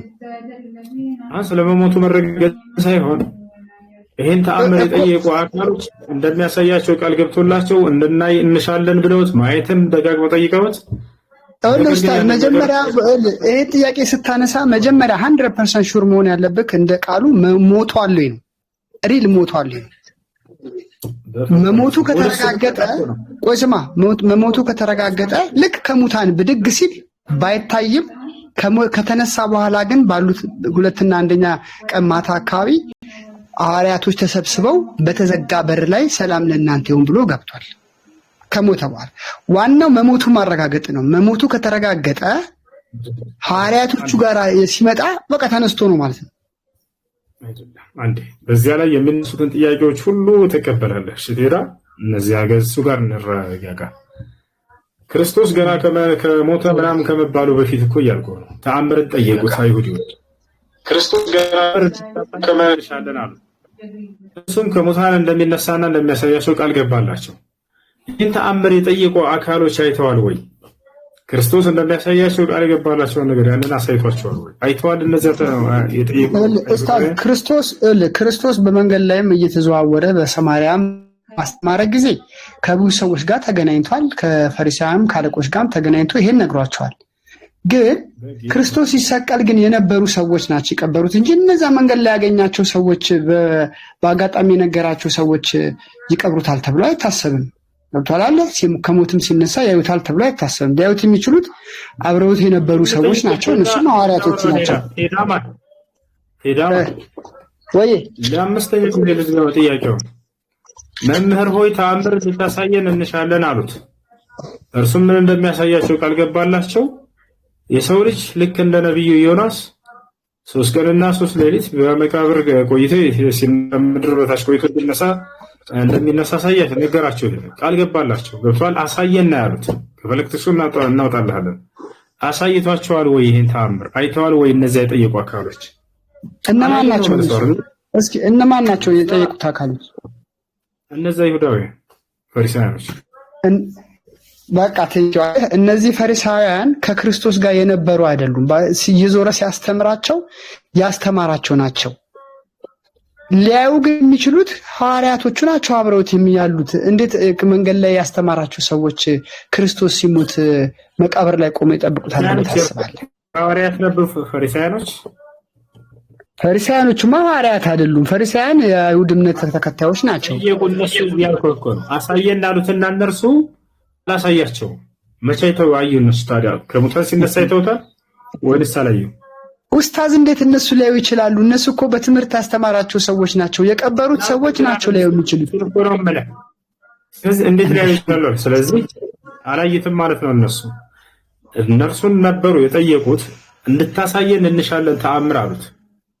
እንኳን ሊቀብሩት አይደለም ሲሰቀልም አልነበሩም እዛ አካባቢ እኮ ጀስት በትምህርት ደረጃ ያስተምሩ። ስለዚህ አሳየን ብለውት ሲሰቀል አብረውት የነበሩት እነ ጴጥሮስ ወስደው ቀበሩት እኮ ነው። ሞቱን አይተው ከመስቀል ላይ አውርደው ወስደው ቀበሩትና ሳይመሽብን በአይሁድ ልማድ 12 ሰዓት ሳይሞላ በፊት ሳይመሽብን እንሂድ ብለው መቃብሩን ዘግተው ሄዱ። መሞቱን ግን 100% አረጋግጠው ገንዘው ቀብረውታል። ስለዚህ ከ3 ቀን በኋላ ግን ሲመለሱ መቃብሩ ባዶ ነው። ገብቶሃል አይደል? ከዛ በኋላ እንግዲህ ያለው ነገር ላንተ አልነግርህም። እሺ እነማን ሲመለሱ? እሱ ዚላስ እነ ጴጥሮስ መጀመሪያ ገሊላ እንትና መቅደላዊት ማርያም ነች የሄደችው። ከዛ በኋላ ስታይ መልአኩ አናገራት ይላል አይደል? ሞቷ ተነስቷል፣ ከዚህ ለምን ትፈልጊዋለሽ አላት። ከዛ በኋላ እያለቀሰች ያለ እንደገና እነ ጴጥሮስ መጡ። እየተረጋጋሽ አረታ ድምጽ አታድርገው፣ እየተረማመጠ ወደ መቃብሩ የመጣቸው መግደላዊት ማርያም ነበረች ወይንስ አብራት ሌላ ሰው ሴቶችም ነበሩ? አይ መጀመሪያ የመጣችው መግደላዊት ነች በጠዋት። ምናልባት ከተሳሳትኩኝ መጽሐፉን ላወጣው እችላለሁ ካነበብኩት ስለቆየው፣ ግን መግደላዊት ማርያም ነች መጀመሪያ የመጣችው። ሌላ አብራት የመጣ የለም። እሱ የሆነ ሀሳብ ላንሳ እዚህ ፖይንት ላይ ተፈቀድክልኝ? እሺ አንሳ። አሁን እሱ አሁን ያነሳው ፖይንት ላይ ባይዘው ድምጽ የሚሰማ ከሆነ ይሰማል። እሱ ድምጽ ይሰማል። አውራ አሁን ለመሰለክ ቴዳ አሁን ኢየሱስ ሞቶ ሲነሳ ማየት ያስፈልጋል የተባለበት አሁን ትልቅ ሆኖ የተነሳበት ምክንያት ምን መሰለ? ሌላ ነገር ይሆናል እያዩ የነበረው ታውቃለህ። እንዳለ አሁን ሊያውቁት አልቻሉም ጠቅላላ ማለት ነው። ሌላ ነገር የነበረው ከተነሳ በኋላ ነው ያዩት። እንደናንተ ትምህርት ተነሳ በሚል ነገር ሲነሳ አላዩትም። ሲቀጥል እንዳለ ድንብርብራቸው የወጣው ሌላ አይነት የሚመሳሰል ኢየሱስን የሚመስል ሌላ ነገር ነው ያዩት። ለምሳሌ ዮሐንስ ወንጌል ምዕራፍ 21 እንኳን ስትመለከት አሁን ጴጥሮስ አይቶታ ይቀበረ ከዛ በኋላ ጴጥሮስ ሁላ ሊያውቀው አልቻለም። ዮሐንስ ወንጌል ምዕራፍ 21 ላይ በነጋም ጊዜ ኢየሱስ በባህር ዳር ቆሞ ደቀ መዛሙርቱ ግን ኢየሱስ መሆኑን አላወቁም ነበር ይላል። ሊለዩት ሁላ አልቻሉም ማን እንደሆነ ማለት ነው። ኢየሱስ ይሁን አይሁን እኛ ተጠራጥረናል። ሌላ ነገር እየታየቸው ኢቭን እርስ በርስ ሌላ ራሱ ማቴዎስ ወንጌል ምዕራፍ 28 ላይ ራሱ ግማሾቹ ኢየሱስ ነው ብሎ ሲያስቡ፣ ሌሎቹ ደግሞ ቁጥር 17 ካየ ባየቱን ጊዜ የሰገዱለት አሉ፣ ሌሎቹ ደግሞ የተጠራጠሩ ግን ነበሩ። ስለዚህ ኢየሱስ ይሁን አይሁን ራሱ ስቲል እዛ ጋር ኮንፊውዥን ነው ያለው። ሲነሳ ማንም መለየ።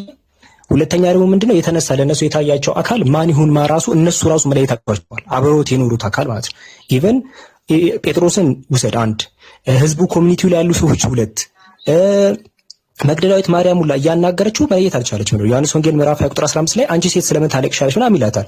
ከዛ እሷ ጌታዬን ወስደውታል ምናምን እያለች የተናገረች ነው። ግን እያዋራችሁ ነው። ግን ኢየሱስ የሚመልሰው እኔ ነኝ እያለ በግድ ነው። ያ አካል የተገለጠላቸው አካል እኔ ኢየሱስ ነኝ እያለ በግድ ሊያሳመናቸው ነው የሚታገለው እንጂ ጭራሽ እነሱ ኢየሱስን ይሄ ኢየሱስ ነው ብለው አላሰቡም ሁላ ጠቅላላ። ስለዚህ ይሄ የሚያሳየው ነገር ምንድነው? የተገለጠላቸው አካል ሌላ ሰይጣንም ሊሆን ይችላል። ገባ? እየታገለ ነው። እኔ ኢየሱስ ነኝ እያለ እየታገለ ነው ሊያሳመናቸው የሚታገለው እንጂ በጭራሽ እነሱ በአንድ እይታ ሊያውቁት አልቻሉም ሲል የእናንተ ታሪኮች እንኳን ኢየሱስ ነው የሚለውን ነገር ማወቅ አልተቻለም። ይሄ የሚያሳየው ምንድነው? ሲነሳ አይተውታል ወይ የሚለው ግዴታ ጥያቄ ነው። ካልሆነ እንዳለ ድንብርብራችሁ ወጥቶ ነው ያለው። ሊያውቁት አልቻሉም። እሱ ይሁን አይሁን ራሱ አይታወቅም። ግማሹ ይጠራጠራል። ተጠራጠሩ ይችላል። ማቴዎስ ወንጌል ምዕራፍ 28 ቁጥር 17 ላይ መግደላዊት ማርያምም ልታውቀው አልቻለች። እኔ ነኝ እያለ የሚያሳምናቸው ይሄ አካል ሰይጣን ይሁን እኔ ነኝ እያለ ሰይጣን ነው እየታገለ የሚያሳምነ። ስለዚህ እኔ አሁን የፈለክበት ብትወስደው እኔ አውቀዋለሁ ግን አቅም ተመሳሰለ ነገር ግን እጠራጠራለሁ ነው አይደለም የሚለው ይገባል። ስለዚህ ሲነሳ አይተውታል የሚለው ቤዚክ ጥያቄ ነው። አይ ቆይ አዳምጠኝ። እሺ ቴንክ ዩ በደንብ ስታወራ ሰምቻለሁ። አሁን አንተ ምክንያት መጽሐፉ የሚለውን ብቻ ነው ገብቷል። አሁን ከውሱ ጋር የተከራከርክ ያለሁት እንጂ ሰይጣን ሊሆን ይችላል ምናምን አይልም መጽሐፉ። እኔ ለሱ እየነገርኩት ያለሁት ለውሱ ኢየሱስ ክርስቶስ በመስቀል ላይ አዳምጠኝ። ኢየሱስ ክርስቶስ በመስቀል ላይ መሞቱን ያዩ ሐዋርያቶች ወስደው ቀበሩት። ይነሳል ይገሱ ቆይ ከዛ በኋላ ሲነሳ ቆይ አሰማ ወደ ኋላ አትመለስ እባክህ። እያወራን ነው ዝም ብዬ ሰማሁ እኮ። ከዛ ቀበሩትና ወደ ቤታቸው ሄዱ እነ ጴጥሮስ 12 ሰዓት ሳይሞላ ብለው። ከዛ በኋላ ቀኑ ሲደርስ በሶስተኛው ቀን መግደላዊት ማርያም ወደ መቃብሩ ስትሄድ መቃብሩ ተነስቷል። ከዛ በኋላ ቅዱሱን ለምን ከሙታን መሃል ትፈልጊዋለሽ? ተነስቷል አላት መልአኩ ይላል። ታለች ወሳራችሁት እያለች ስታለቅስ ሄዳ ይልካ ረጅም ታሪክ እኛም ፖይንቱን ሰን ዳር አንተ ያልከው የደገምኩልህ እኮ ከዛ ሲተም ትላለህ 12 ሐዋርያቶች አንድ ላይ ሆነው አልመጣም። ሄዳ ይልካ እባክህን አሁንም ዝም ብለህ ዳር ነው የምታወራው እንጂ ምንም ሐሳቡ ላይ እያወራ አይደለም። አላዩት የሚለው ላይ ተስማማን። ከዛ በኋላ እያዩት ያሉት ላይ ወደዛ ግን ቆይ ብራዘር አላዩትም ማለት እዛ ያያለው ሲነሳ ብዙ ቦታ አዩት እንጂ 12ቱ ሐዋርያት ተሰብስበው እያሉ ቶማስን ምን አለ? እስቲ ንገረኝ፣ ይሄን ንገረኝ። እሱ ሲነሳ ነው ቶማስ ጋር ያወሩት ሲነሳ ነው። ከተነሳ በኋላ እኮ እነሱ ተሰብስበው አንድ ቤት ውስጥ እኮ መቃብሩ እንዳጡት ሄዳ ካታታለለ እባክህ ከመቃብር ሲወጣ ያየዋለ ወይ ነው? እዛ ጋር ነው ያዘ ህፃን አይደለም እንጂ 10,000 ሰው ህፃን አይደለም። ከመቃብር ሲወጣ ያየዋለ። ከዛ በኋላማ ያናገራቸው እሱ ያዩን እኮ ሲደናበሩ ነው የነበረው እንትና ጋር ሳይመጣ በፊት ይሄ ወደ ቶማስ መሞቱን ታምናለህ? ቆይ መጀመሪያ ልጠይቅ። ዲቤቱ ላይ ሐዋርያቶቹ እንደቀበሩት ታምናለህ? ንገረኝ። ሐዋርያቶቹ ራሳቸው እንደቀበሩት አታምንም? ርዕስ አትቀይር። እኛውን ሁሱም የጠየቀው ምንድነው? ቆይ የጠየቀው ያየው ሐዋርያ አለ ወይ ብሎ ነው። ፎይን የጠየቀው በቃ እሱ ጋር ነው። ርዕስ ሐዋርያ ነው የጠየቀው። አንተ እንደምታወራው አይነት አድርጎ አልጠየቀም። ያየ ሐዋርያ አለ ወይ አለ እሱ። ቴዳ ቀብራራልሽ አንዴ ቴዳ ተረጋጋ። እሱ የጠየቀው ጥያቄ አሁን አንተ ወደ ግራ ወደ ቀኝ ያልክ ርዕሱን ሽፍት ልታስደርግ ነው። አንዴ ብቻ ላወራል። ይኸውልህ የመጀመሪያው ፖይንት ወዴትም አትሄድ። ሲነሳ ማንም እንዲህ ከመቃብር ሲወጣ ያየው የለም። ለምን ይሄ ጥያቄ አስፈላጊ ሆነ የሚለውን የነገርኩህ። ከተነሳ በኋላ ያለው ተነሳ ተብሎ የመጣው ኢየሱስ ደቀ መዛሙርቱ ላይ ሊለዩት አልቻሉም። በቃ ሲነሳ እስካላዩ እሱ ሞቶ የቀበሩት ግን የሉም። ሞቶ የቀበሩት ለምን ስለዚህ አታወራም? ቆይ አንዴ ቴዳ እባክህ አታቋርጠኝ። አሁን ወደ መሀል እያስገባው አንተ ግን ወደ ኋላ እየተመለስክብኝ ነው። አሁን አንተ አርጊው እንድታርግ እድል የምሰጥ ምንድነው ከተነሳ በኋላ ደቀ መዛሙርቱ ሊለዩት አቅቷቸዋል ወይስ አላቃታቸውም? ይመልስልኝ። አልተደነባበሩ? መለየት አላቃታቸውም? እዚህ ላይ አውራ። ከብዷቸዋል እነሱ ወይስ አልከበዳቸውም? እሺ ዝም በል ልንገርህ፣ ሪያሊቲ አልዋሽህም። መጀመሪያ ለማወቅ ተቸግረው ነበር። ለምን? በቃ መቃብር ውስጥ የለም ምንም ውሸት አይደል? ነገር ግን ውሸት ነው። ይሄ ውሸት ነው። ምን ዋሸው ንገረኝ። እሺ ምን ዋሸው? እንደዛ ሳይሆን እየጠየቀን እያዋሩት ጴጥሮስም ኢየሱስን እያወራው መቅደላዊት ማርያምም ኢየሱስን እያወራችሁ ግን ኢየሱስ መሆኑን አያውቅም ነበር አይደል? ኢየሱስ መጀመሪያ መቅደላዊት ማርያም ያወራችሁ መልአኩን ነው። እሺ በእርሻ ቦታ ላይ ዞር ስትል ኢየሱስን እያናገራቸው አልነበረም? ማስረጃ ተፈልጋለህ? ምክንያቱም ለመሰለ ከትንሣኤ በኋላ የተነሳውን አካል የለበሰው በጣም እንደመጀመሪያው አይደለም። በቃ አይታችኋል። አይዘማ አማን በተለይ ከሙታን ሲነሳ የመጀመሪያውን አካል ይዞ አልተነሳም። በቃ እሱ ብቻ ሳይሆን ማቴዎስ ወንጌል ምዕራፍ 28 ላይ የተጠራጠሩ ነበሩ ይላል። 28 17ም ላይ ጴጥሮስን ማርቆስ 16ም ሉቃስ 24ም ዮሐንስ 20 ላይም አንብቡ። በቃ ኢየሱስ አይታውን በቃ አንዴ አሁን እዚህ ጋር ወደ ሐሳቡ ነው። ምንድነው ከሞት ተነሳ ተብሎ የሚመጣው ታሪክ ላይ እዛ ቦታ ላይ ያሉት ሰዎች በአጠቃላይ ኢየሱስ ይሁን አይሁን ግራ ተጋብቶ ነበር። ጴጥሮስም መቅደላዊት ማርያም ልክ ነው። ከሙታን ሲነሳ ግራ እኔም ከሙታን ብነሳ ግራ ትጋባለህ አንተ። አልገባም። የቀበርከው ሰው በስማ ነገር ቀብረው የሄድከው ሰው ዋን መሞቱን ማረጋገጥህ ነው። ሞቷን ቀብረውታል። ገንዘብ አንዴ ቴዳ ፕሊስ አልሞተም ካልክ እኮ መነሳቱን እኮ ግራ ሊገባህ ይችላል። መሞቱን ካረጋገጥክ ግን መነሳቱን ኮንፈርም ታደርጋለህ፣ ግዴታ ነው። አሁን እኔ ሞቼ ነበር አረጋግጠኛል ማለት ነው። በቃ መሞቴን አረጋግጠህ ቀበርከኝ። ወይ አንተንና ኢየሱስን መጽሐፍ ቅዱስ ላይ የተገለጸው እኩል የተመሳሳይ ነገር አይደለም። ኢየሱስ ክርስቶስ እናንተ ትምህርት መጽሐፍ ቅዱስ ላይ አዳምጥ ልነግርህ ነው። ቀድሞ ሞቶ እንደሚነሳ ነግሯቸዋል አልነገራቸውም? ለሐዋርያቶች ይሄን ነገር ያውቁ ነበር። ተናግሯል። በምሳሌ በደንብ አስተምሯል። አዳምጥሽ። እንደዚያ ከሆነ ሞቶ በሚነሳ ጊዜ ምንም ሊደናበሩ አይገባም ነበር። እንዳውም መጽሐፉ ላይ የሚለው ሞቶ ተነስቷል ብላ ስትነግራቸው መግደላዊት ማርያም አላመኑም ይላል። ቅዠትን መስሎ ታያቸው ይላል። ጭራሽ ጴጥሮስ ለማረጋገጥ ሄደ። ሳያምን ቀርቶ ቅዠት መስሎ ታይቶ እንዴት ነው ቀድሞ ያስተማራቸውና የነገራቸው ነገር ከሆነ ይሄ ነገር ቅዠት መስሎ ሊታያቸው የሚችለው? እንዴት ነው ላያምኑ የሚችሉት ይሄን ነገር? አያ እሺ፣ አይ ኡስታዝ አንድ ነገር ልንገርህ።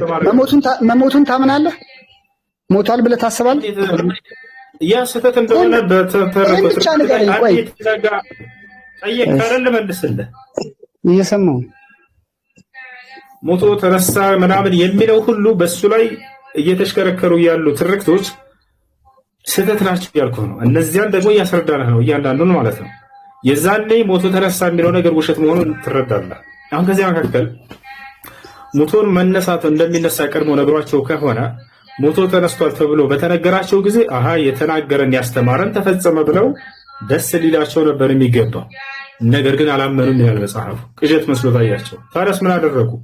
ሳያምኑ ቀርተው ለማረጋገጥ በራሳቸው ሄዱ። እነ ጴጥሮስ አያረጋ ያ ነው ጨርሰው ትንሽ ታሪኩን ገፋ አድርገዋል እስከ መጨረሻው ሂድ። እሺ ከመጀመሪያ ጀምርላል። ቅዠት መስሎ እስከነ ቶማስ ድረስ አውራለሁ። አዳምጥሽ። ቅዠት መስሎ ታይቷቸው ነበር አይደል? ለነ ጴጥሮስ ለሐዋርያቶች የክርስቶስ መነሳት። አዎ ኮንፊውዝ ሆነዋል። ምንም ውሸት የለውም። ደንግጠዋል። ከመቃብር ስላጡት ደነገጡ። ከመቃብር ስላጡት አይደለም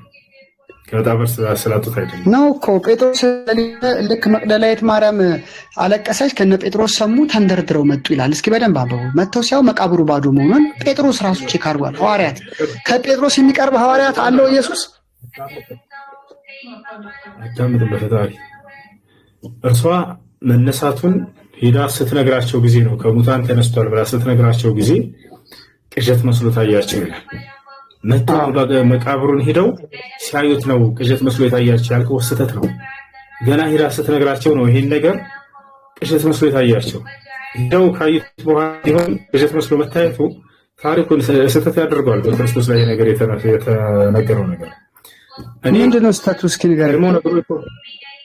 ቀድሞ ነግሯቸው ከሆነ ይሄ ነገር ቅዠት መስሎ ሊታያቸው አይችልም። ባጭሩ የነገረን ነገር ትንቢቱ ተፈጸመ ብለው በደስታ አምነው ሊቀበሉት ሲገባ ነበር። ይሄን ነገር ምን ብሎ ነገራቸው? የነገራቸው እኮ አንተ እንዳልከኝ ከሆነ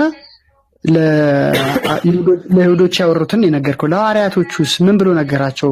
ከተቀበረ በኋላ ጠብቁኝ ከመቃብር ውስጥ ስወጣ ምናምን እሺ ልስማ። ቀድሞ ሞቶ እንደሚነሳ ለሐዋርያቶች ነግሯቸው ነበር ወይስ አልነገራቸውም? አያውቁም ይሄን ነገር ሞቶ እንደሚነሳ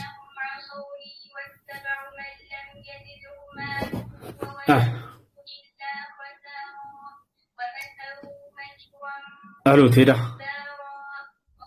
ቀድሞ ነግሯቸው ነበር ወይስ አልነገራቸውም ለሐዋርያቶች እንደሚነሳ? ቴዳ አንድ ቴዳ ጊዜ ነግሯቸዋል ከሙታን እንደሚነሳ፣ ግን ከመቃብር ላይ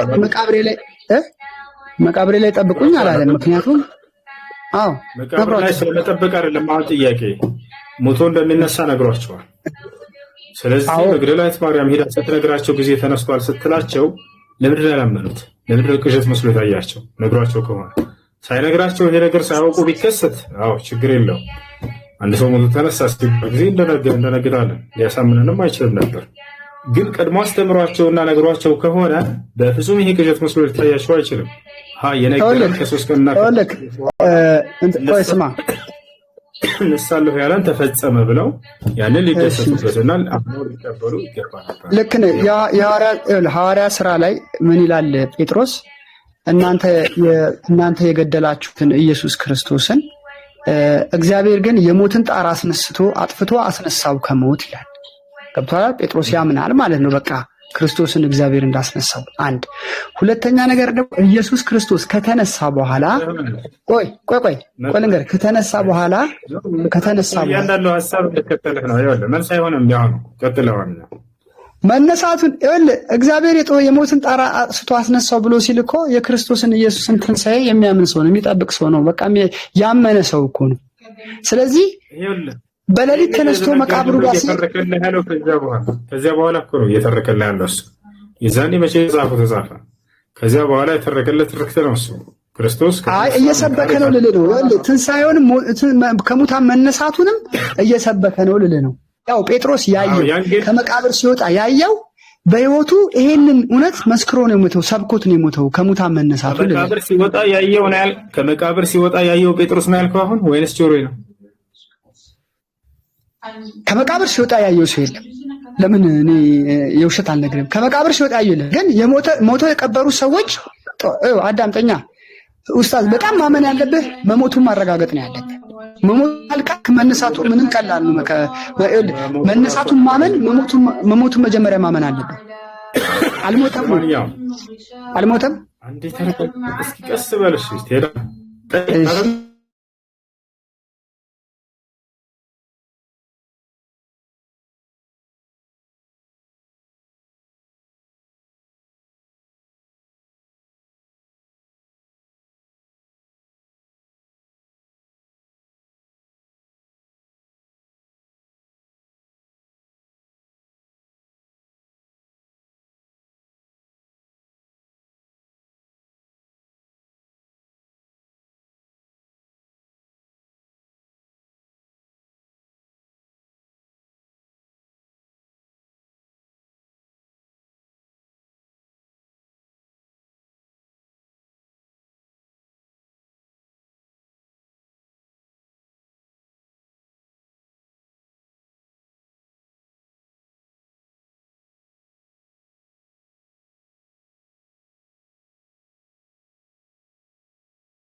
አዳምጠኝ። ተገንዞ ቆይ ሬሳውን ስጡኝ ብሎ የቀበረው ሰው ነው። እኔ አልፈርድም እኮ ቅድም ስታወራ የገነዙና የቀበሩት ሐዋርያቶች ናቸው። ሌላ ሰው መጥና የኢየሱስ ክርስቶስን ሬሳ ስጡኝ ብሎ ወደ ሌላ ነገር ለምን ትሄዳለህ? ሐዋርያቶች ናቸው የገነዙትና የቀበሩት ብለሃል ቅድም። አይ ኖ ሐዋርያቶች ነው የገነዙት ሳይሆን ሐዋርያት ተገንዞ ሲቀበር ሐዋርያቶች ነበሩ ለማለት ፈልጌ ነው ካልኩም ይቀርታ። ሲገነዝና ሲቀበር ሐዋርያት እንደነበሩ